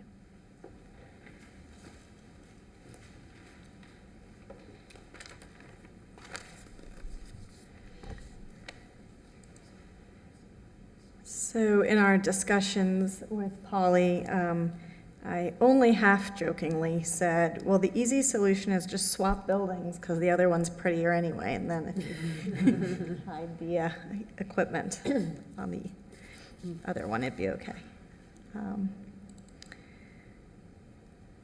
So, 1 second. Frederic Mettner, presenting case 2333. This is an ad valorem pre-construction for additions and alterations to the 2 structures located at the one site known as 213 Rosemary Avenue. As you can see, it is on the northwest corner of Avernia Street and South Rosemary Avenue in the downtown of West Palm Beach. These are individually designated structures. Again, the 2 buildings, the north building here, that is, again, the more decorative one. Just picture them swapping. The structures were relocated to the site in 1996. 213 Rosemary Avenue was previously actually known as 601 Avernia Street, and the north building, the Grant Van Valkenburg House, was built in 1918 and moved over from 316 Hibiscus Street. The southern building is known as the Wax House, actually built a little earlier, circa 1917, and that came from 1112 South Dixie Highway. That was a Palm Beach Atlantic building. These are some images from the move right after and a little bit after rehabilitation, the time of. You can see in the background here is the Hotel Avernia that is not designated. So you have both local designations and a National Register designation on the Van Valkenburg House on the north there.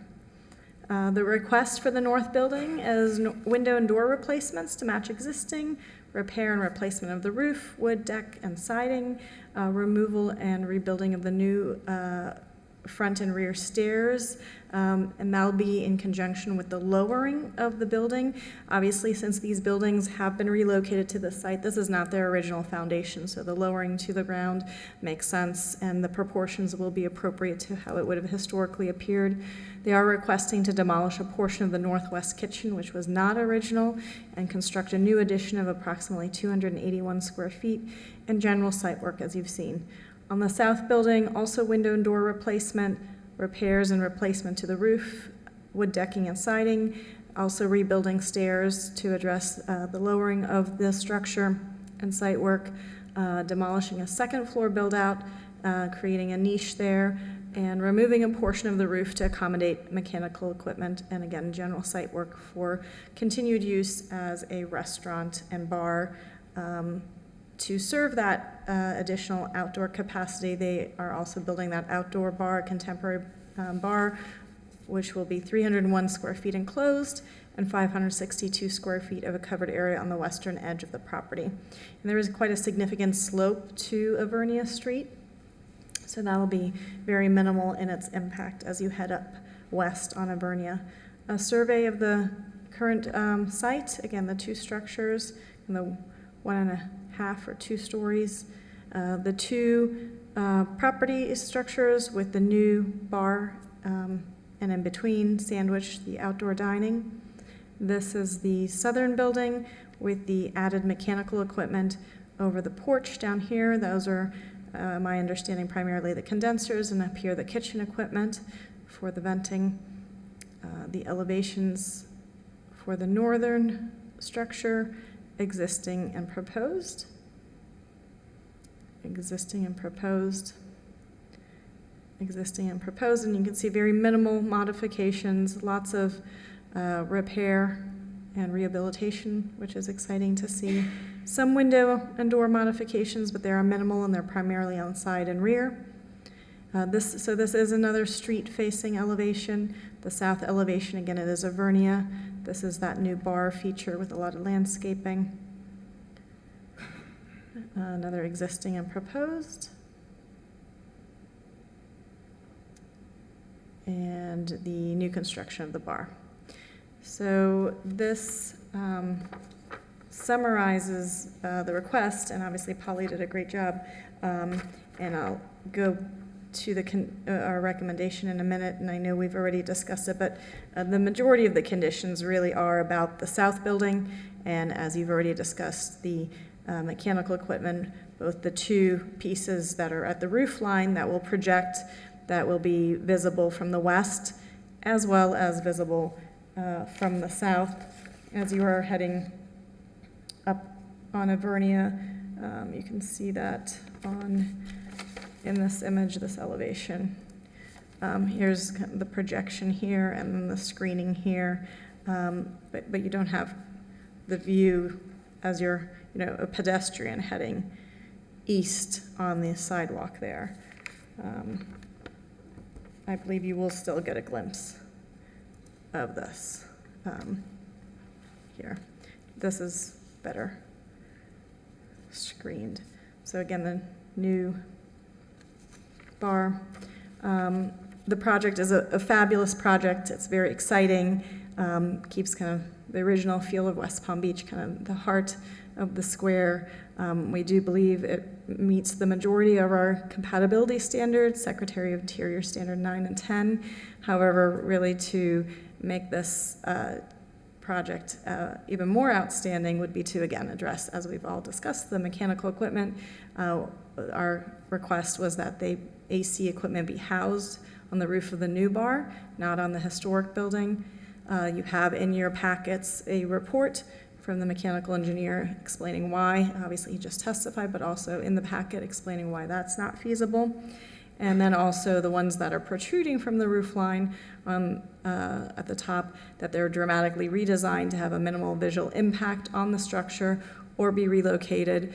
Additional screening there. Obviously, I understand the air exchange that's needed. However, just determining that it is the smallest size possible, that there are ways to at least come around and box it out as much as possible until you do indeed come to the minimum clearances required for the air exchange, and just exploring some better solutions there.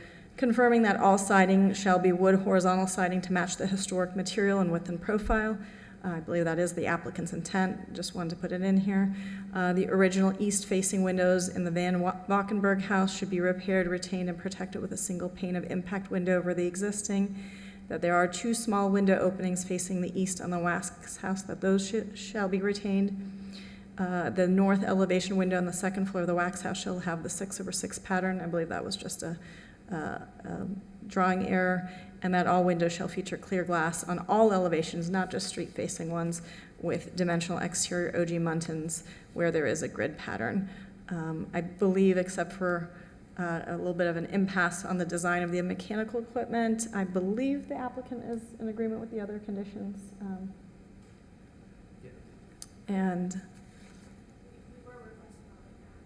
Excuse me, except for the windows. They want all windows replaced.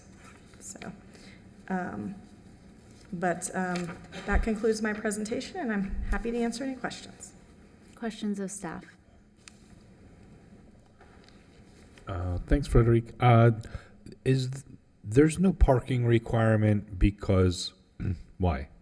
Because it's an existing use and it continues to maintain the same use. In terms of additional seating, I will have to check with our downtown planners of if that's required and or how it's exempt, but I do not have that answer for you this evening. Okay. I think it's a great project too. Mm-hmm. And I just have concerns about that mechanical equipment, I think, like everyone. Ms. Mittner, can you point out the windows that condition 4 is referencing? Yes, so my concern was primarily these windows, these east-facing windows here, because, again, they are the original windows to this house. They have a unique pattern, very small panes, kind of a prairie-style bungalow, and because they were so unique, I thought it would be nice to keep at least one element, understanding it's a commercial use, that they could be protected with a single pane, but I had expressed in a previous meeting it would be great if those could be retained, and it would just be the east windows on this building. Thank you. Frederick, I'm sorry, one more question. On the photo that you have on screen that we see, do you think that there's some form, I'm referring specifically to that's the wax building, right? The left? Mm-hmm. Yes. That on the second floor, that protrusion right there, is that kind of something that you were thinking in your mind in terms of an appropriate kind of housing mechanism for these mechanical equipments rather than a more contemporary louvered screen? In general, but of course I understand there has to be some air exchange in that this may not be the final solution because of that. But yes, something a little bit more contained, yes. Because I'm not 100% sure, but I think the two different versions of equipments, one has to breathe. I'm not quite sure exactly if the vertical ones need to breathe. I thought a component of them did, but maybe not all parts of them. Right. So that if they could be wrapped on the parts that don't need to be. That's right. I'm just not qualified enough, but I've seen instances, obviously, not so much in Palm Beach, but as you know, having spent the majority of my career in Miami Beach, I saw adaptive reuses of historic hotels that did not have any kitchens with very small setbacks. Ocean Drive, each and every one of those hotels never had a kitchen or dining area, and yet all have been adapted with commercial grade kitchens, grease traps, enclosed air conditioned trash rooms, and mechanical equipment ventilating to the roof. It's in the operator's best interest to not worry about the visual concern. That's on us, but to disturb their guests. You don't want it to be an unpleasant dining experience because the majority of the revenue will be from the outdoor dining. So I'm confident that they have their best interests in mind, but I think that there could be some further exploration from the architectural team that I could talk in an executive session.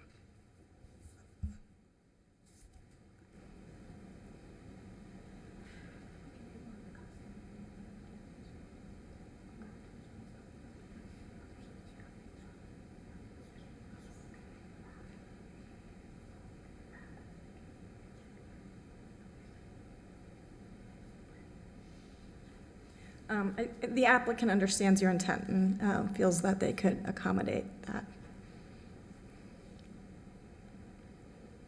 For lack of a better term, the gingerbread Yes. on the north building, do you believe that to be original? And Yes. I'm sorry. should there be a condition that be retained? I do believe it's original. It was there in the documentation for the National Register report. It's just slightly visible in this image, but we have some other images that show it. And I believe the plans do call out for retaining it and repairing it with wood. So yes, I think that's very important to make sure that detail is there. Well, I'd rather see it, repaired rather than replicated.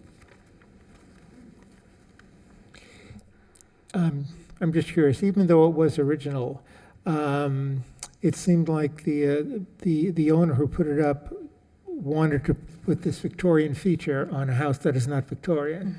So is that incompatibility an issue? Well, no, I think that's the beauty of some vernacular architecture. You do add the flair. I'm certainly not as familiar as others on the board with some properties on Palm Beach, but I believe some of them also have some of this filigree detailing. And so I think, given the 1918 construction, I think that is indicative of something that would have been done here. And so I think it's a, yeah.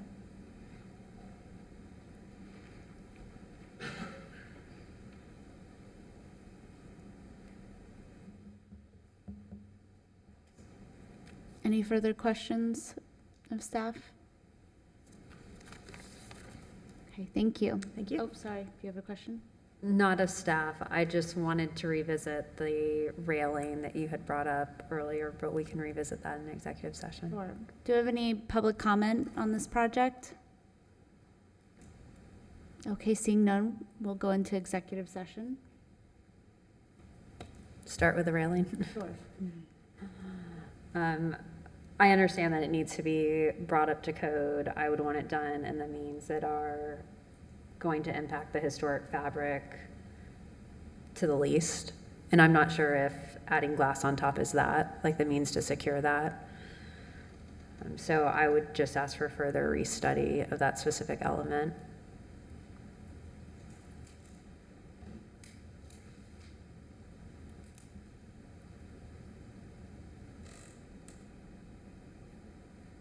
And I'm in favor of staff's conditions.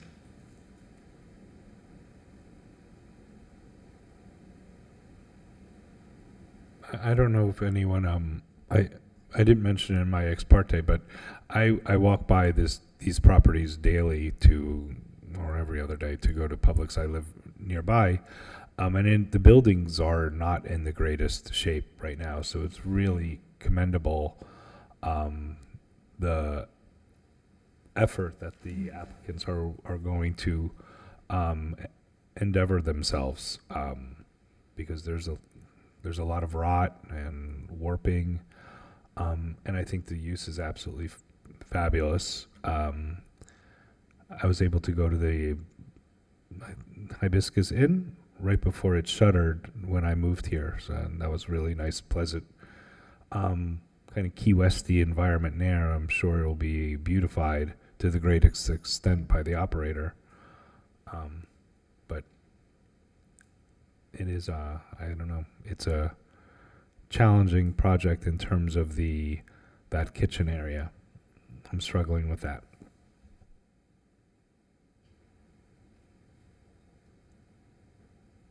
I think it's a great project.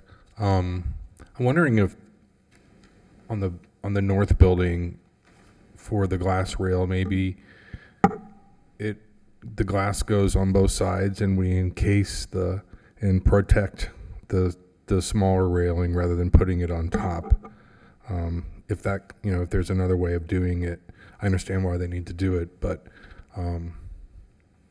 almost like putting it its own little tomb. But I think this is a great project. I've been watching these buildings deteriorate for years, and I'm really thrilled to see something like this. It's very exciting. So, and I would support staff's conditions as well. And to speak to the recommendation you just made, I could be in favor of putting glass beyond it and then just leaving what's there intact. I'd be afraid to enclose it because what happens if moisture gets in there and then Agreed. I think it could easily deteriorate. But I do like the idea of just having something proud of it versus trying to tack on to the wood that's there. I agree with that. I think that's great.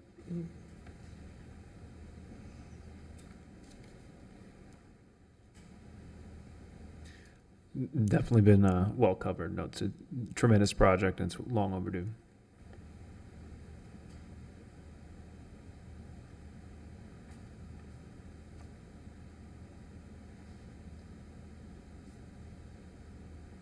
Well, I also have been here many times over the years, and I think what you said, Gopal, was very wise as far as direction for related to have this as a balance, to all of the new construction. And I wonder if there might be, I don't know if there will be on the menus or anything, but any interpretive signage or anything for passersby to understand the context of the neighborhood and how it's evolved. And I think you've been very successful, in using the Harriet Himmel Theater as a tether, right? It's really the center of all of the action. And I think that this is a very wise investment, and I'm happy that you're making it. I do agree with everyone's comments, and I really hope that we can find some way to keep that second floor free of any mechanical equipment. And I do think there may be a trade-off with some of the seating that you have, but I think it would be well worth it, and considering how few historic resources are here. So with that, I don't know if there's any further comment or discussion, or would someone like to make a motion? Not to put you on the spot at your first meeting, but if you want to say anything. No, I don't have anything to add. Okay. I don't know, I guess with the refusal, I would be a vote on this one. I don't have the motion. Self-second vote. Okay. Thank you. Okay, and I also just want to mention that it appears to be an ad valorem project as well, so I think taking that into consideration with the placement of the mechanical is, something to be considered. Thank you for reminding us of that. And I don't know, I would like to see maybe a condition to restudy that railing. I don't know, because I don't think that's a condition currently. Right. And if the board is in favor of it, I think I would look at condensing conditions 1 and 2 to a restudy of the mechanical equipment. Okay. I move that the Historic Preservation Board approve application number 23-33 for 213 Rosemary Avenue for alterations, additions, and ad valorem tax exemption in accordance with standards 9 and 10 as set forth in 94-49 of the city's zoning and land development regulations. The motion is based on the testimony presented, along with the application submitted and the staff report, which constitute competent substantial evidence.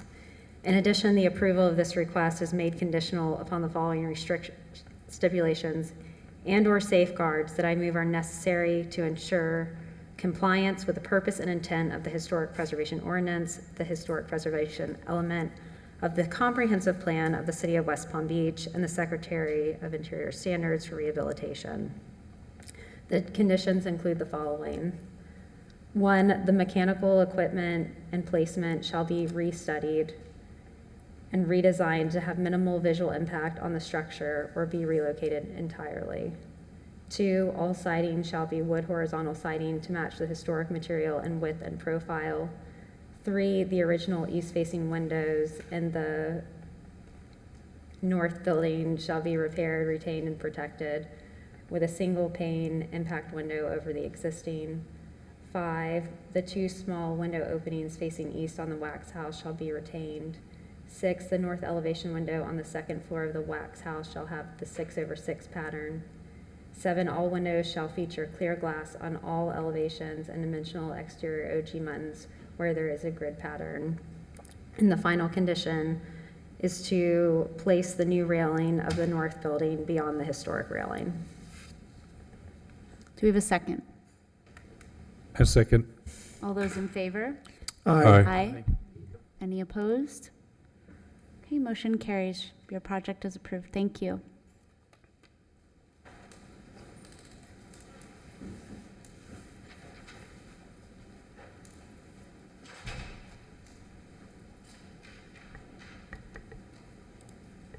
Our next case is case number 23-34, 217 Almeria Road.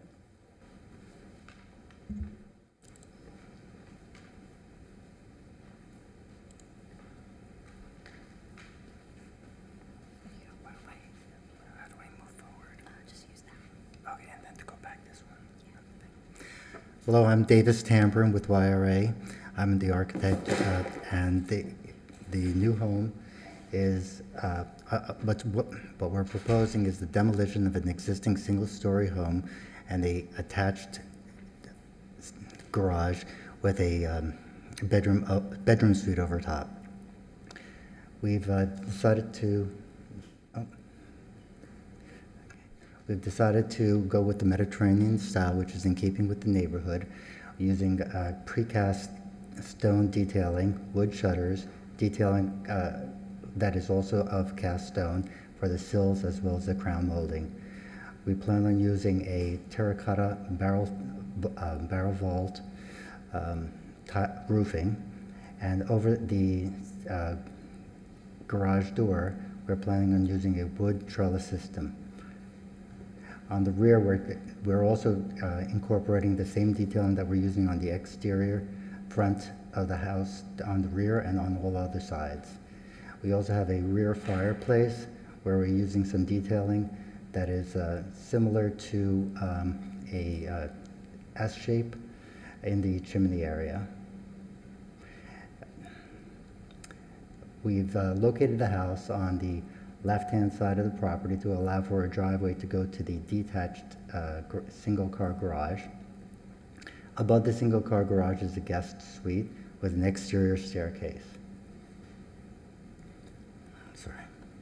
We've the house in the center is the proposed house, and you can see on the adjacent sides of the house that we're trying to keep with the Mediterranean feel of some of the other homes that are located on that street. The house consists of a master bedroom on the first floor with living, dining, and kitchen area on the first floor, and the garage. At the garage, we also have a half bath to be used as a cabana bath. On the second floor, we have 2 additional bedrooms and a loft area with an open-air terrace accessible from the loft, and over top of the garage, we have a guest suite with a bathroom.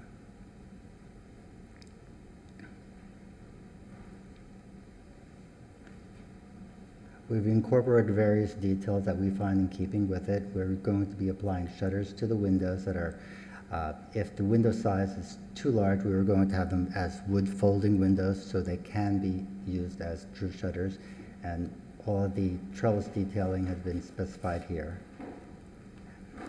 We have a wood door surrounded by a precast stone arched entranceway. We have the detailing shown for the chimney shown on the lower right-hand corner, a trellis system over top of the garage is shown here, as well as the 3 windows that are over top of the front entrance are arched, similar to the one that in the example. We also are showing the adjacent properties on both sides of the street. There are a number of homes that are non-contributing, non-conforming, and others that have been brought up to more of the Mediterranean style, and that we're trying to and enhance the street elevation.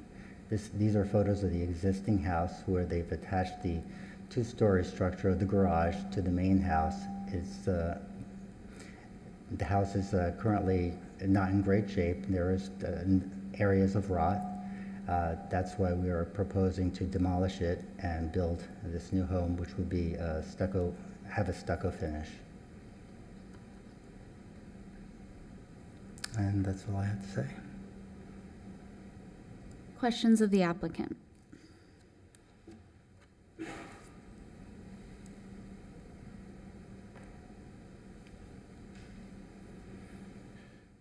So there are 6 conditions of approval. Yes. Do you agree with all of them? Or? Yes, we would like to work with staff to come to try to understand and clarify what their conditions are, but we believe we can meet those conditions. Okay, thank you.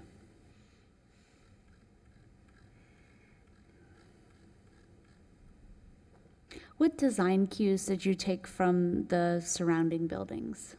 The front entranceway, which has a surround of cast stone, we use that as an example that we found in numerous homes on the street, as well as the double windows together on the first floor with the shutters was also found on a number of homes on the houses on the street. The 3 arched windows above is also on an adjacent home on the same side of the street. And I can show you those. It may be difficult to see on the photos.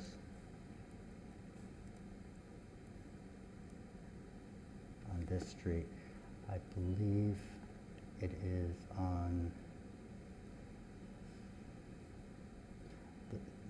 the second image on the top row has the arch entranceway, as well as, I believe, the fourth picture on the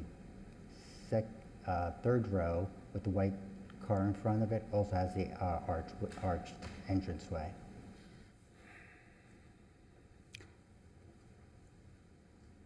Do you have a streetscape of this building with the buildings on either side?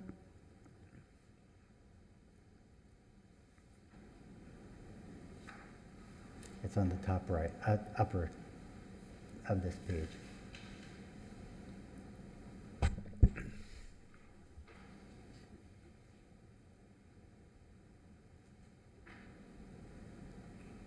What's the height of the highest point of the roof? I believe it is 32 feet. I can't say, I didn't bring the glasses correct. I believe it says 29 feet here.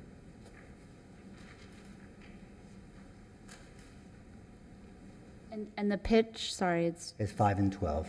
5 and 12.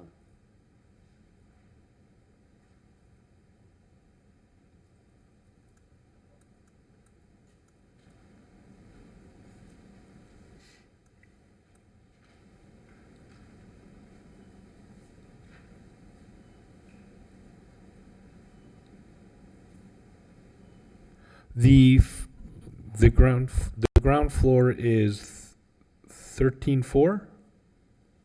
I'm sorry, that's the square ceiling? footage? Oh, yes. I have to tell you, generally, I think the layout is fine. I think there's I'm having some not positive reaction to some of the proportions, and a lot of it is, I think, being driven, or at least starting with that entrance door. It just seems slightly out of scale. I think there's a similar surround on the street, I think on the other side, that isn't depicted in your streetscape because it's on the other side, that has, I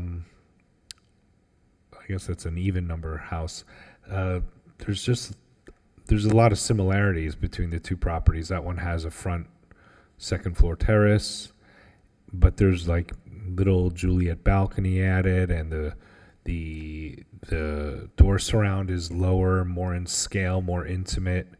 There's something that is striking me off with the first level. Also, I'm having a reaction to the spacing between the two-story ancillary structure and the primary structure. I don't know if there's a zoning thing that's happening that you have to be that far away. Yes, there is. But 5 feet isn't even achieved when you've installed that built-in grill. Also, I think that ceiling height on that ancillary building should be taken down a little. The chimney seems a little strange to me. And then the rear has some window muttons and proportion issues that I'm sure that we'll iron out during the executive session. But I think that that front proportion needs to be massaged a little bit more.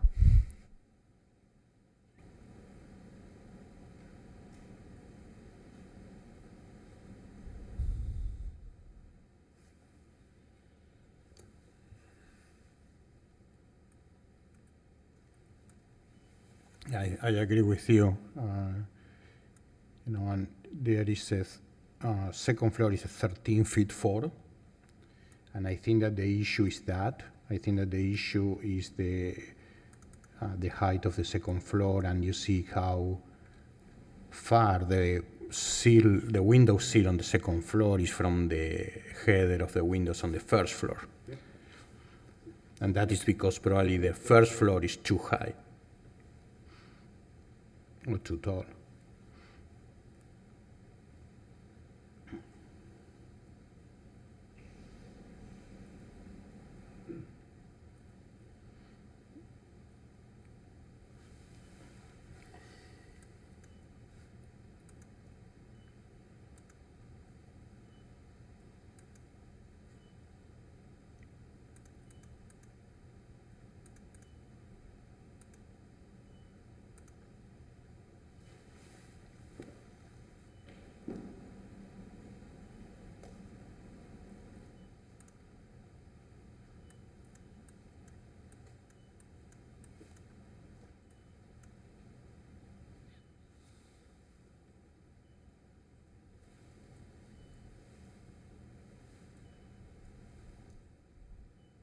The beeping is back. I think that's what she's looking for. The beeping was back. All you have to do is mention it and it goes away. I know, it's so. It's the second time a it's little happened. creepy. It is. Amanda, I don't know what you're talking about. So what's happening with the beeping is if there's silence or if the volume is low when someone is speaking, it's like a cue pretty much. Oh, So okay. it's something, I guess, that they just started new, so. Okay. There's too much silence. You're wasting time. I'll try to control it as best as I can. Thank you. Do we have any further questions of the applicant? No.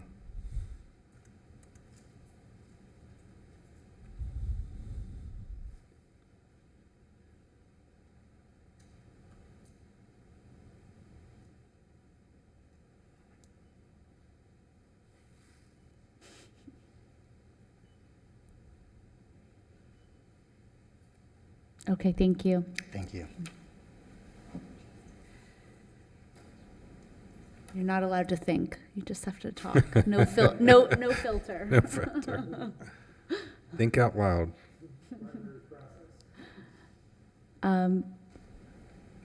Is it Anne or Ian?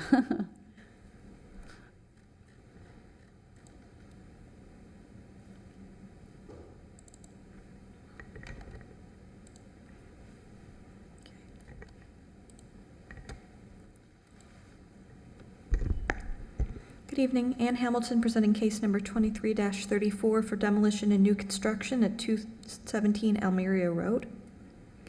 This property is in the El Cid Historic District on the north side of Almeria Road. It consists of an existing 1953 non-contributing structure, which the applicant is requesting to demolish. Here's some pictures of the site and the two properties to the west and east, which are both Mediterranean-style structures. As I said, the request is to demolish the existing non-contributing structure and construct a new two-story Mediterranean-style single-family residence of approximately 4,287 square feet, which includes a rear two-story accessory structure with a garage and guest suite.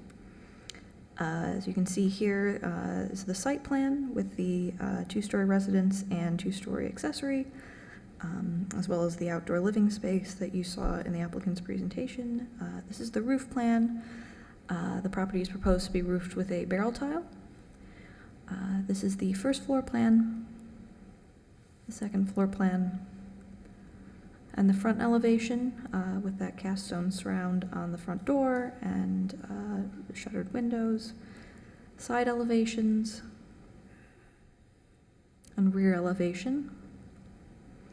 And as you can see in the context of the streetscape here, and some renderings.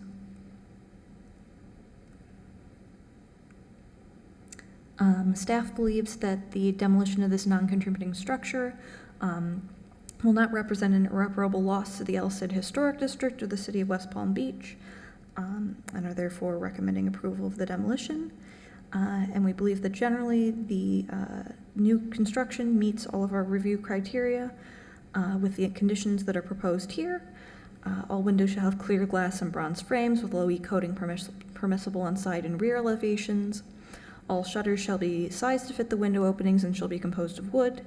The windows on the second story shall have a lower head height and shall be paired on the front elevation. A true barrel tile shall be used on the roof. This was proposed, but we're just making sure with a condition. The applicant shall reduce the symmetricality of the proposed design by incorporating an open porch on the first floor to the east of the front entry with arched openings, and the trellis feature above the guest house garage door shall be wood rather than composite material. Thank you. Questions of staff?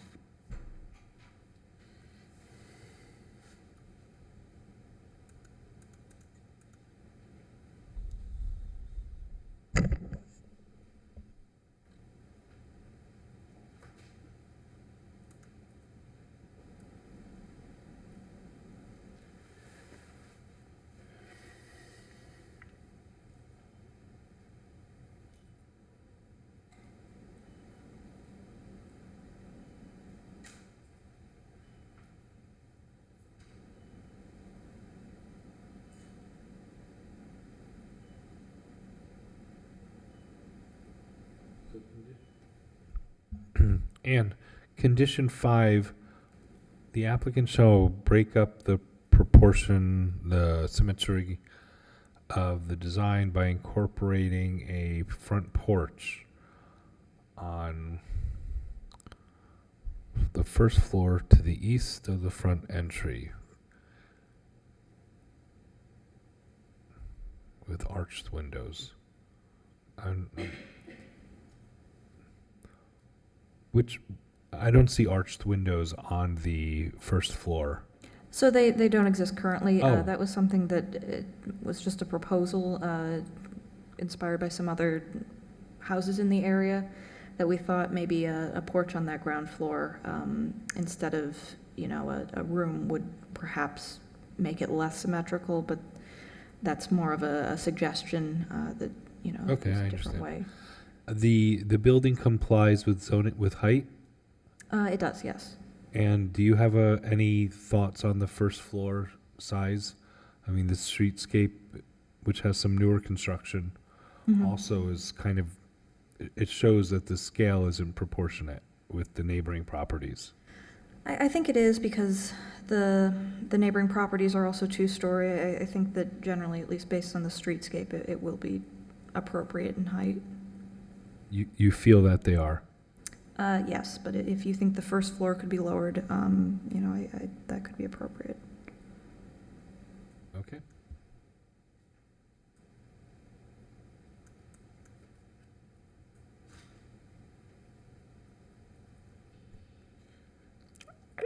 I just wasn't clear about the porch based on what you said. You made it sound like it was a suggestion rather than a requirement. Well, I guess the way I see it is you're welcome to propose your own conditions. Okay. Got it. As always. Thank you.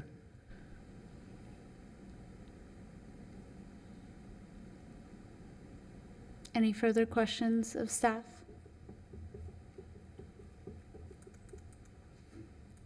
Thank you.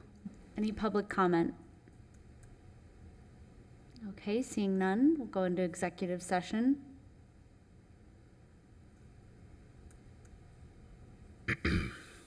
I'll start. Nearly there is what I keep thinking. I mean, it's a nice design, but it's not quite LCID yet. Let me just zoom in a little bit. I'm having a big problem with the proportions of all the windows, especially the first floor, the mullion. They just seem, maybe it's just in this the line drawing, but it just seems so bulky. Like these seem almost like they're contemporary windows rather than something historic or contributing.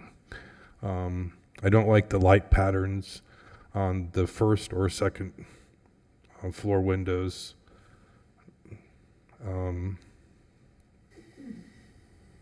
I definitely think the front door, I'd like to see a scale image so we could get an idea of how enormously tall this front door is. So I think the first floor should come down. I think the front door should come down. And I think there needs to be a new study. Because if I'm on Google right now, if you just look across the street at that beautiful historic home, it gets it right. All the muttons are proportionate. The windows are Mediterranean in nature, and in this design, I don't feel that it is. It's nearly there, but I think I'd like to see this come back with more historically significant new windows and doors, lower the first floor, lower the front door. I like how the garage is set back. You could have brought it forward. I think you could have. But I like how it's an accessory structure. So nearly there. I just think it needs a little bit of work.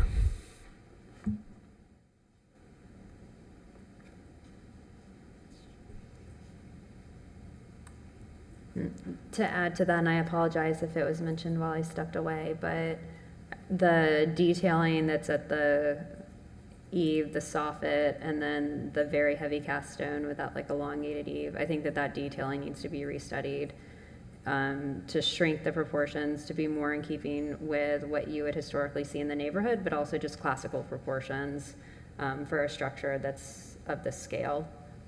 Just generally speaking, I feel like the soffit overhang should probably be decreased if you're trying to emulate some kind of classical entablature, but you know, there's simple rules to that I think should be followed and studied here too.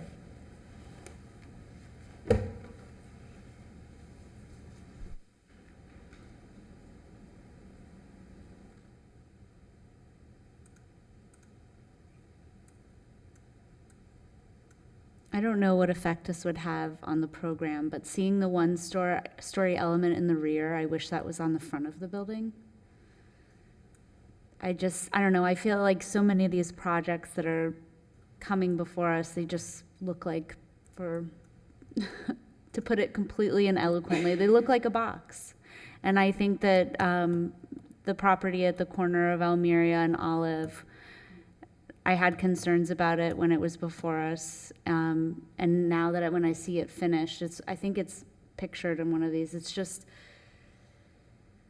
even though there's some applied detailing and some changes in windows, you're not really getting, you know, a change in the setback of the building. You know, different bays of the structure. Even the building that's existing there is some differentiation between the easternmost portion of the building and the westernmost, and I feel like we're losing that in a lot of the new construction, and I don't know, it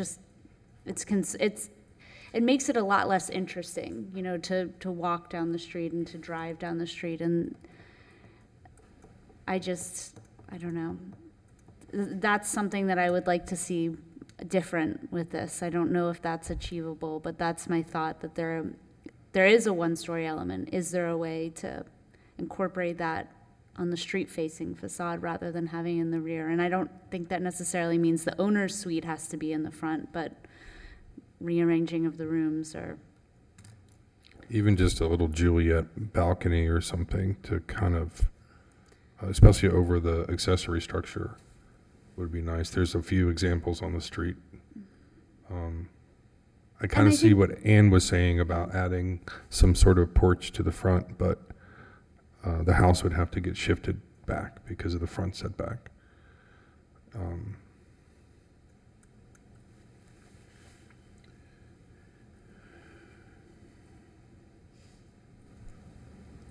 Well, I think this relates to one of our additional standards, and that's the size, scale, bulk, mass, and volume. The physical size, scale, bulk, mass, and volume should be compatible with the surrounding buildings without overwhelming them. Yeah. And it seems like the reaction of, you know, many of the board members, including myself, is that it's leaning more towards the overwhelming and less towards compatibility with the scale, bulk, and mass and volume of homes around it. So that is, Agree. it sounds like that's something that really needs to be restudied. Also to consider, it's only a 8,900 square foot lot. So as heavy and as dense as it is, without some sort of texturing in the stucco or adding a Juliet balcony, it's going to be even more of a pronounced, I mean, I don't know if it's just a symptom of architecture in the modern age, whereby with sort of zoning considerations and massing, it can't be so freewheeling like the contemporaries in the 20s were, and sort of expressing their artistic nature, but in its current state, in an 8,000 square foot lot, it's really going to be even more of that, just like we're sort of going on about heavy, bland, doesn't really possess the charm that you really have a great opportunity to capture, you know, readdressing a Mediterranean architecture with some of the nuances of a modern home. I agree, David. I think you and Amanda kind of, your combined comments, it's kind of just like, it's not bad, it's just not interesting. And it probably should be a little bit more interesting, and perhaps with the starting with this, pardon. I'm sorry, with the scale of the first floor, lowering it, the door coming back with a different door. I mean, that door is, I think, 11 feet high. I mean, it's enormous. That just announces what kind of scale you are, and a complete elimination of a pedestrian scale. So to Anne's suggestion of the porch, I think one side a porch, the other side a bay window, a Juliet on the second floor. There's so many. The street alone has so many rich things to cheat from, kind of to just get inspiration from. And I, as far as the partie and the scale and the boxiness, I think the side and the rear elevation are more interesting than the front. But that's probably not one of our guidelines, but I think that greater relief can be done to the front facade to improve the project, and that would be where I land on this. Now, would we have purview over the hardscape? I do believe we. Mm-hmm. Is there any way to implement maybe some sort of brickwork that would kind of take away from the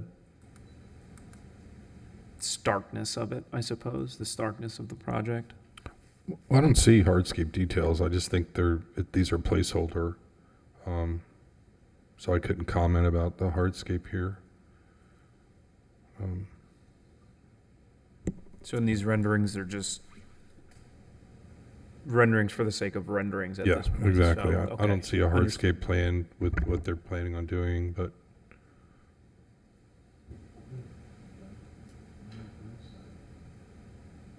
it would be nice when they come back to have that. I think it would aside, or rather in addition to the other recommendations, having that would help at least me and maybe some others visualize what it would look like upon delivery. Well, I typically am pretty confident with staff to review projects. I think that this is one that I think that we should probably see in the upcoming months as a return, following all of the design direction that we provided. Let's see. Would a 1 month or 2 month deferral be more amenable to you?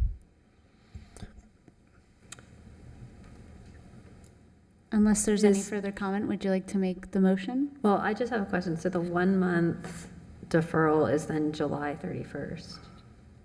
Oh. So for August meeting. That's 2 weeks. Yeah.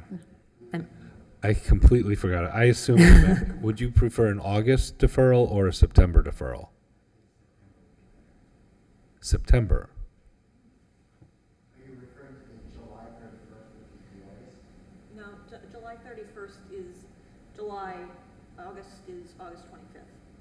August 22nd, apologies.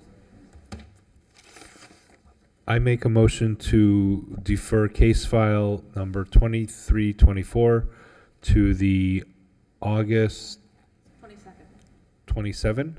Second. To the August 22nd Historic Preservation Board meeting. Do a second. Second. All those in favor? Aye. Aye. Any opposed? Okay, motion carries. Thank you. We'll see you in August. Our next case is case number 23-32, 619 Palm Street. Up here that you wanted, if you wanted. So I just tap on that one. If you want to open these like this, you can. Okay. Or Do you have the photos in there?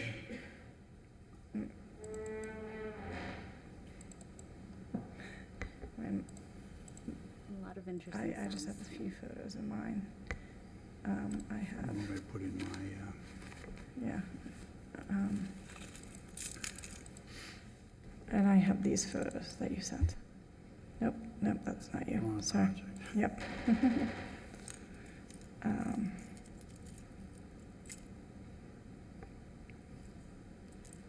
Yeah, I have your site plan elevations, floor plan here for you. No photograph for rendering? They have it in their packet. All right, can I put this in and use this? Okay, we're not supposed to. I get it for you.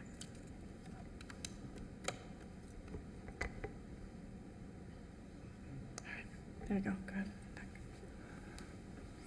My name is Stephen A. Yeckes. I've been a registered architect in North Palm Beach for 46 years. This is a difficult project. It's on 619 Palm Street, and normally you would just put an addition on a house, but in this case, this house was in a bad fire.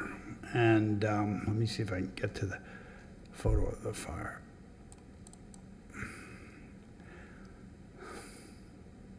Uh-oh.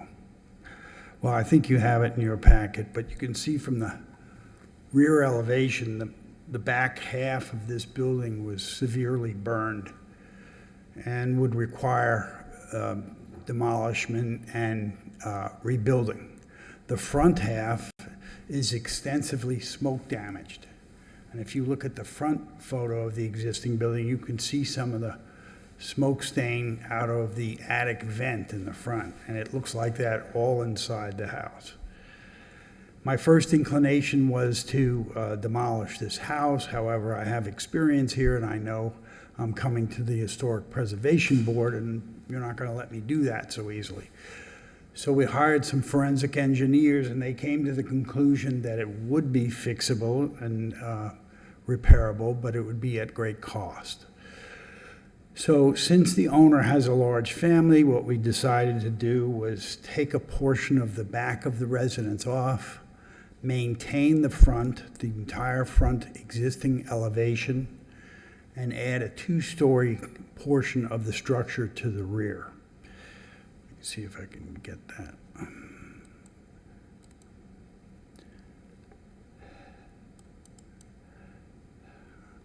Okay, so to the left shows the existing floor plan of the building, and to the right it shows the proposed addition with an extension. The house is about 1,145 square feet on one floor presently, and we're looking to make it about 1,500 on the first floor. The front is completely the same. We're trying to totally preserve it, roof-wise, window-wise, everything. The second floor plan, let's see. Second floor plan shows the addition. It shows the roof below to the front, which is being left alone. And it has some bedrooms on the second floor for the owner's family and children.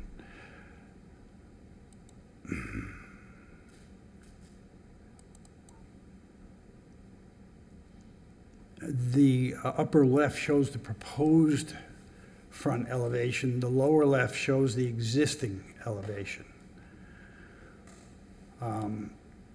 Staff told me just before the last meeting that they would like to see a double gable on the second floor addition. And I did that, but I think you have a rendering. It doesn't come up here, but I think you have a rendering in your packet of that.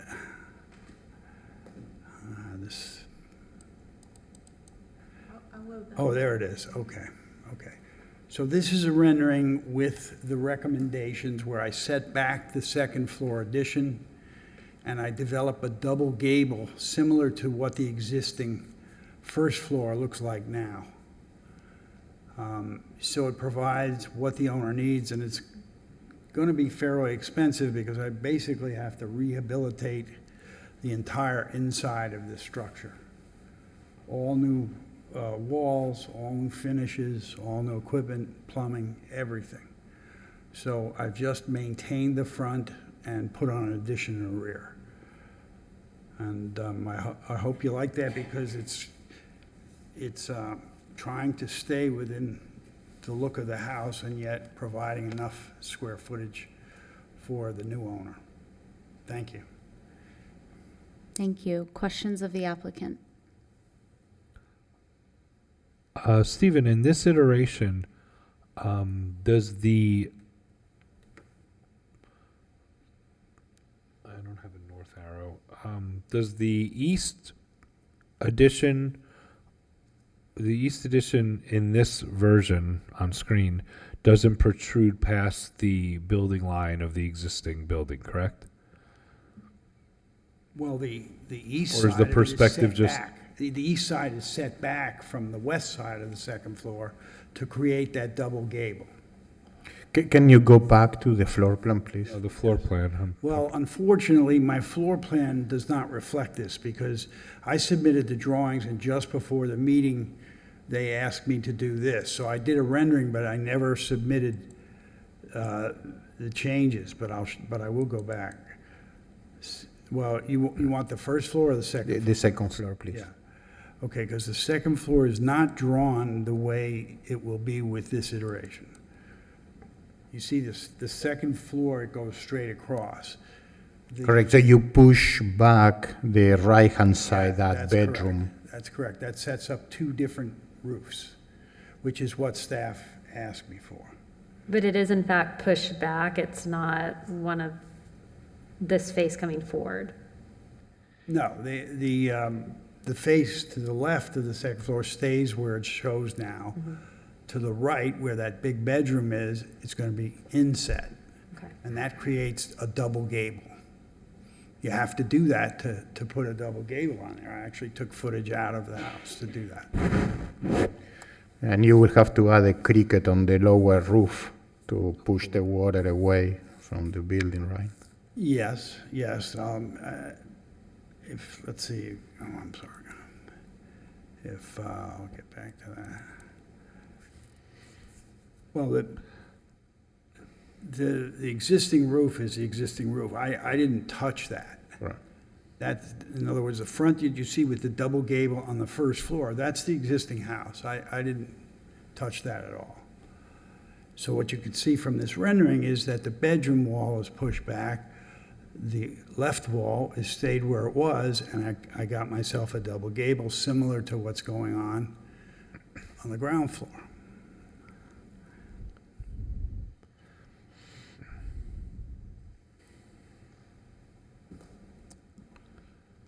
Can you go back to the elevation, the front elevation, please? Yeah. Oh, you need a gutter there, yeah. No, not a gutter. Do you come in on the east side here? Yeah. Can you show us the before and after of in the front elevation, please? Yeah.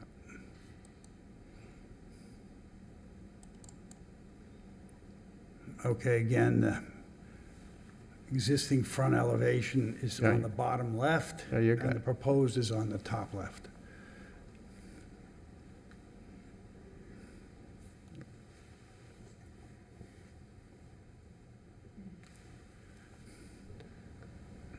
So in the existing structure, you have approximately an 8-foot ceiling height in the original structure. And then you're jumping up to 9'9" in the addition for the first Yes. floor. So you then, I think part of the height and what I'm struggling with the proportions of this is because of that jump in height, when you go back to the addition, with it being so significant, you essentially have, it's essentially represented as like 3'3" of interstitial space on the front. So I think that's making, that first floor height is making this mass really overwhelm the structure and go back to that additional standard that we were just talking about regarding the mass. Well, it breaks it down quite a bit, though, if I push back part of it and do a double gable there. It doesn't look so imposing because you have two roofs instead of one. I think it helps, but it's not enough. And that drawing, by the way, is incorrect because I told you I didn't change this. I only made a new rendering.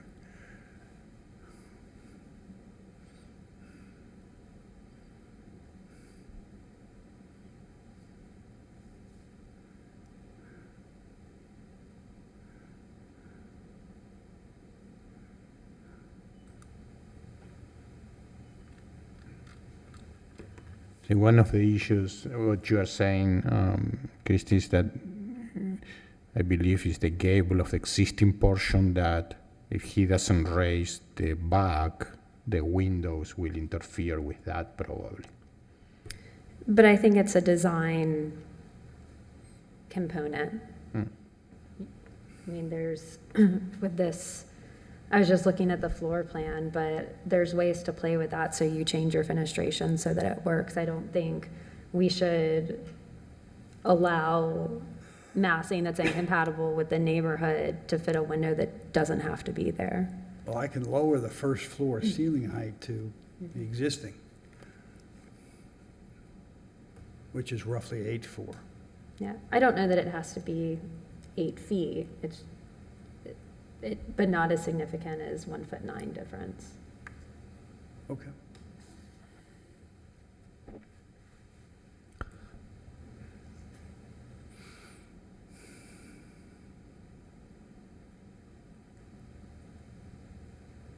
Do you have any pictures of the front of the structure now with the fire damage?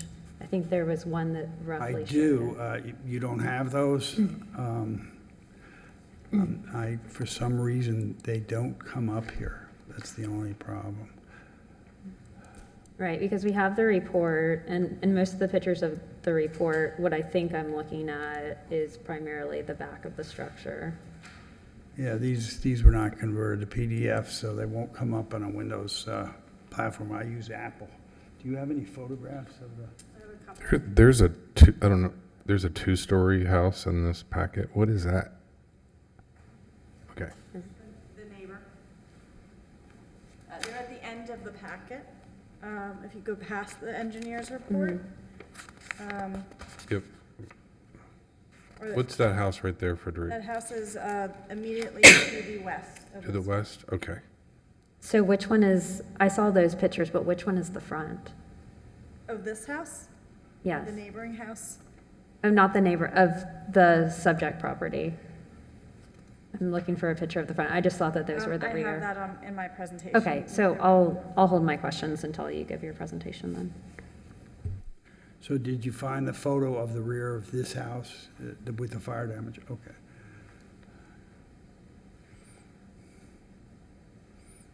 Any further questions of the applicant? Thank you. You're welcome. Ms. Mittner?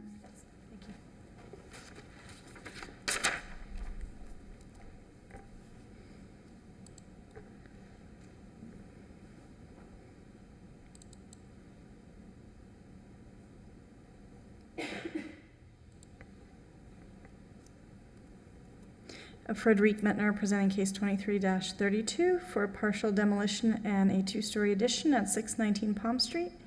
The subject property is on the north side of Palm Street between Georgia Avenue and Florida Avenue in the Grandview Heights Historic District.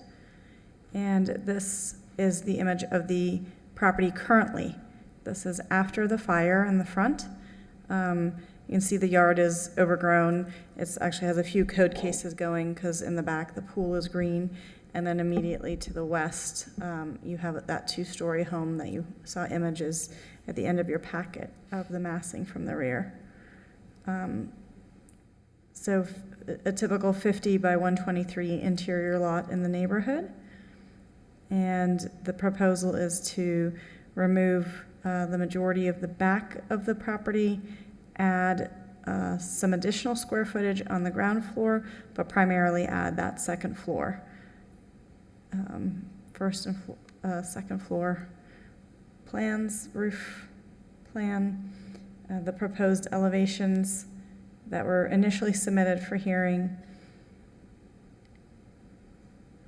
and in reviewing the compatibility standards and Secretary Interior Standards 9 and 10, we shared with the applicant our staff report prior to the last meeting and suggested that the addition should feature a smooth stucco to differentiate it from the original structure, and the addition should have a double gable feature to break down the massing, and the applicant has now attempted to create that in these revised renderings, and I will pull those up again. So you do see that double gable here, and then in a similar location, just with the double gable, again, hopefully a little further back here would be this second floor. So I think on paper, it does look like quite a bit of a pop-up, and certainly reducing the first floor height would help, but I think given its context, I think it'll actually work given the neighboring property. And I'm also concerned about the rear of the property giving that a gable roof, so I can upload the proposed double gables again. Give me a second.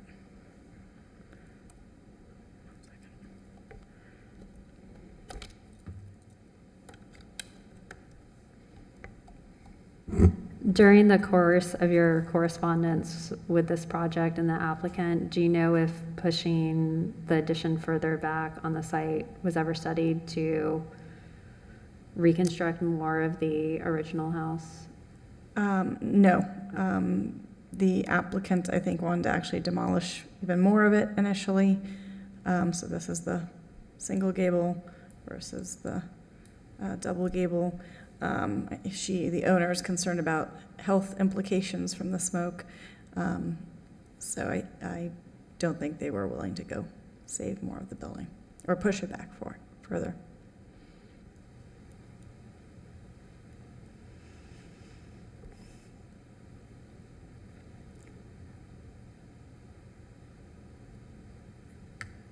And Mr. Murphy, I think you were asking on this east elevation, this rendering looks like it does not jet out from the past the original footprint of the existing house where the floor plan currently does. So again, the applicant was trying to address a recommended condition. It was just a recommended condition to the board. The applicant obviously does not need to revise prior to board hearing. I think they're just trying to demonstrate that, so I don't have that revision. So if the board would like to see that revision, we can certainly bring it back. That was just to give an example of the gable. Because the original proposal does have it jutting out further than the existing house. And we have calculations shown by the applicant on the site plan. They're showing the lot coverage at, well, about 29%. Is the allowable lot coverage 30? It is, because they also have an accessory structure on site, yes. Okay. And then is the allowable FAR 45? Yes. Yeah, but it's going to be less because I'm kicking it back. Yes, they are in the SF14 C2, yes. Mm-hmm. So in terms of lot coverage, Fine. they don't really have a lot of room to spread that no, out further. That's correct. 30% and 0.45.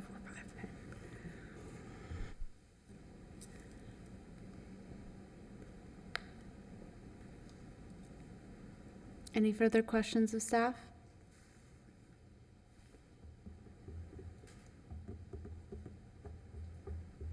Mr. Pickney, was that a hand raise? Oh, no. Okay. Thank you. Thank you. I'm assuming there's no public comment, so we'll go into executive session.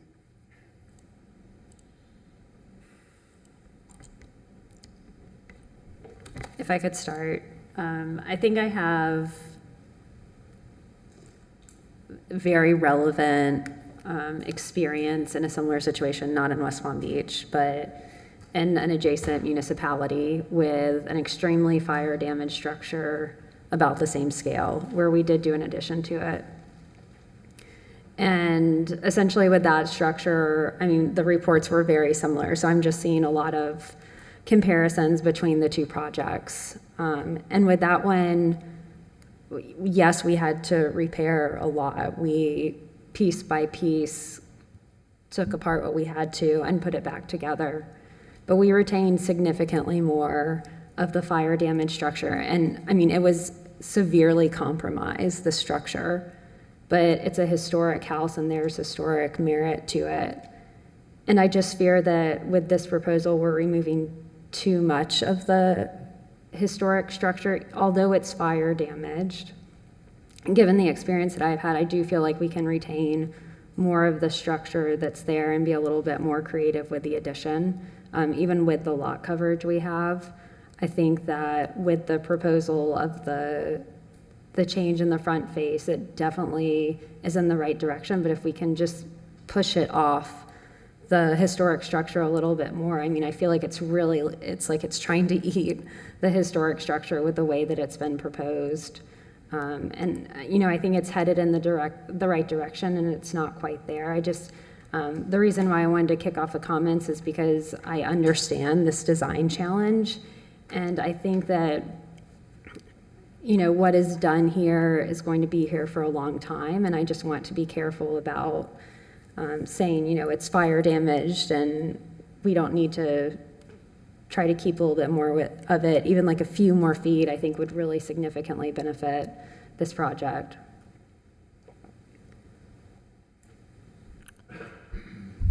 Thank you, Kristen. We may lean into you with that, with your firsthand experience. My reaction was similar without the firsthand experience. I kind of referenced the floor plan with the chimney, and looking at first, let me say I really appreciate the gentleman's attempt to modify the proposal after receiving the staff memo, because I think that the yellow rendering is a vast improvement to what we have in our packages. So I really appreciate the effort you probably put in depending on when you received that staff memo. I know that probably was a very tough deadline for yourself, and that doesn't go unacknowledged by me.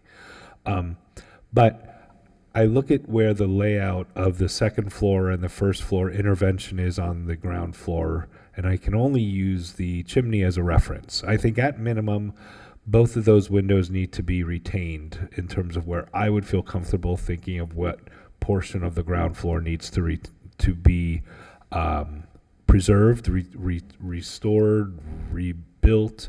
So on the chimney, you have a side window, and I would expect at least the other side window symmetry to remain, and that begin the new addition, which I think gives you a little bit more breathing room, Kristen, from the front, kind of the looming massing.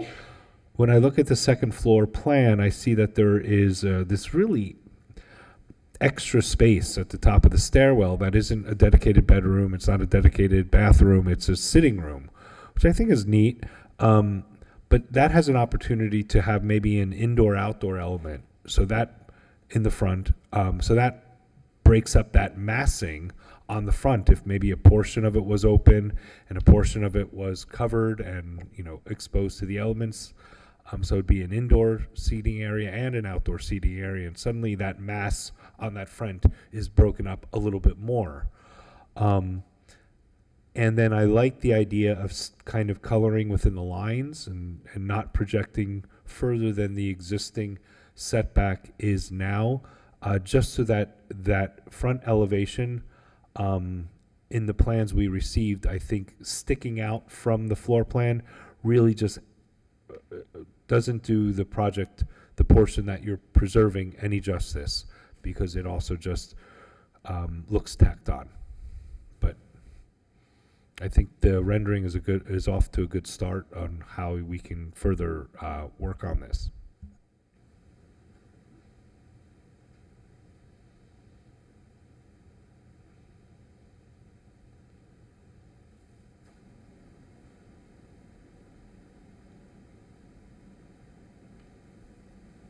I agree with all the comments that have been made. Do we have any further discussion? Would someone like to make a motion to continue?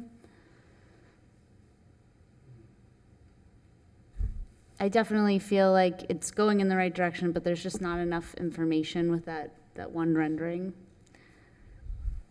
And I think that if there is an opportunity to preserve or reconstruct more of the original building, that should definitely be explored further. Kristen, was your project a one-story? And did ownership want to put two-story addition? They did, and we did. but you cannot see it from the front facade. So we implemented a series of strategies regarding, we raised the house, so that is a difference with the projects. I do not remember how much we raised the house, but we did a little bit because it was very close to the water. But we implemented a few different strategies and then pushed the two-story mast all the way to the back. And the two-story mast was much smaller in scale, but it was pushed all the way to the rear setback. And you cannot tell that there's a two-story addition on that house.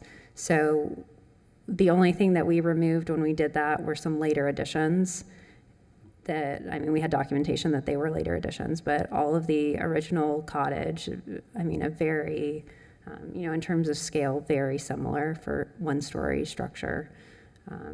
And I would say that having trouble remembering exactly what our site dimensions were, but we had a very tight site as well. So, you know, just speaking from experience, it can be done. I think that two-story additions can be done, and they can be done in such a way, if you're smart about it, that there's minimal impact on the street facade. Do you think what would you think a sufficient setback would be to start an addition, second floor addition in this context? I mean, I think there's a difference between where we are today at this meeting versus if I was looking at the structure without seeing any kind of proposal, what I would see was appropriate. I threw out the window on the other side of the chimney just as a kind of a character defining feature, is the chimney and the two windows, but I don't know if that is even sufficient. It probably gives, what, 5 more feet of setback? Right. Maybe? It certainly helps. I mean, I would say at a minimum, but I think more is better.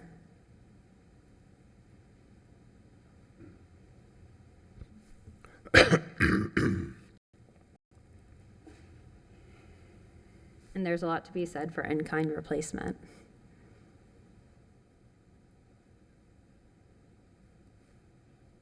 If you look at the front elevation on A3, it does appear that the new addition is quite wider than the original structure. So I think that should be considered to be reduced. I think it should be hidden instead of being in the background. I agree with all the comments, and I'm going to propose something completely different. I don't think this property should have a 2-story addition. I think a new study of the site itself and a possible accessory structure could be built to add more square footage. You have a 1-story duplex on the east of this. You have a 2-story historic home to the west of this. You have a very small church across the street. And this, to me, is just going to stand out too much. And I think you would almost ignore the historic front of this house that they're trying to preserve, because the addition, even with a double gable, is going to stand out too much. I think the height is too much, and I think it should come back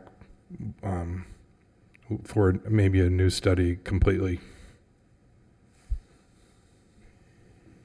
Yeah, I mean, looking at the plan, I think there's ways to create efficiencies so that you can achieve the same program.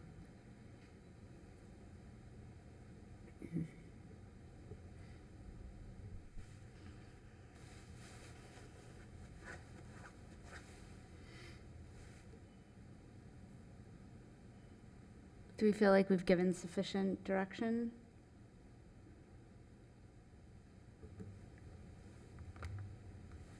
I mean, we know that the massing needs to be restudied, that we want more of the historic structure retained, that the ceiling heights and interstitial space need to be studied. I mean, there were comments made, I think Mr. Murphy was speaking to the rhythm of solids to voids with his proposal maybe for a second floor. I think if I were the applicant, I would probably want the rest of the board to weigh in on what Todd just said regarding if we feel like a two-story addition is acceptable or not.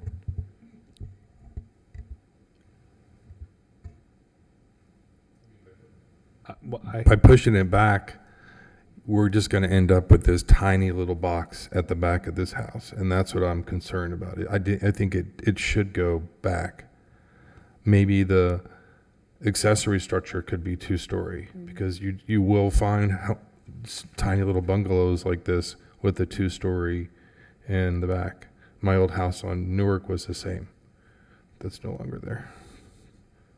I think the issue is that it's allowed by right, by the code, and I don't think historically this board has ever prohibited a first floor. I know we've talked about it. I don't know, Ms. Mittner, if you want to speak to that. Yes, second floors are certainly allowed in this historic district, and I think it's also, there's many two-story homes in this neighborhood, so I think it's compatible with the character of Grandview Heights. So in that sense, I think it's an appropriate design with the modifications that are being proposed. Additionally, there is already a one-story accessory in the back that's contributing. So, and we also have a 1,000 square foot maximum on accessories. So I think there are some limitations there. Hopefully that was with the recommendations from the board, your concerns would be addressed as well.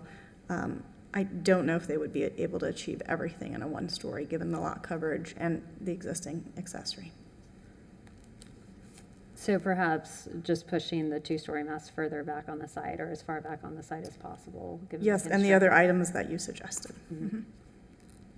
Frederick, there's no one-story incentives currently in place in the There is a bonus for additional lot coverage if it's a one-story, but of course you still need to meet setbacks, and I think it's not going to be quite enough it's, I believe 3%, I can double check. Yeah, The existing setbacks are conforming. Let me just pull up the survey again. One of them is 10.7 and the other one is, I'm blind, 8.6. Yes, those are fine. Mm-hmm. For a primary. As Kristen, as a straw poll, I am very much in favor of Todd's idea to have that exploration as a one-story or a second story that is considerably pushed back and obscured from line of sight.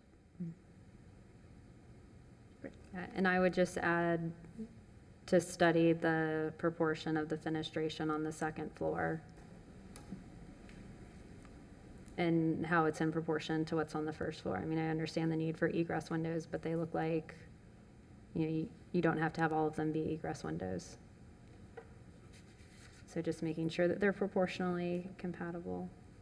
So I will make a motion to continue case number 23-32 for 619 Palm Street to the August 22nd Historic Preservation Board meeting. Second. All those in favor? Aye. Aye. Any opposed? Okay, thank you. And with that, can we have a motion to adjourn? Motion to adjourn? Second. Second? All those in favor? Aye. Aye. Thank you. Aye.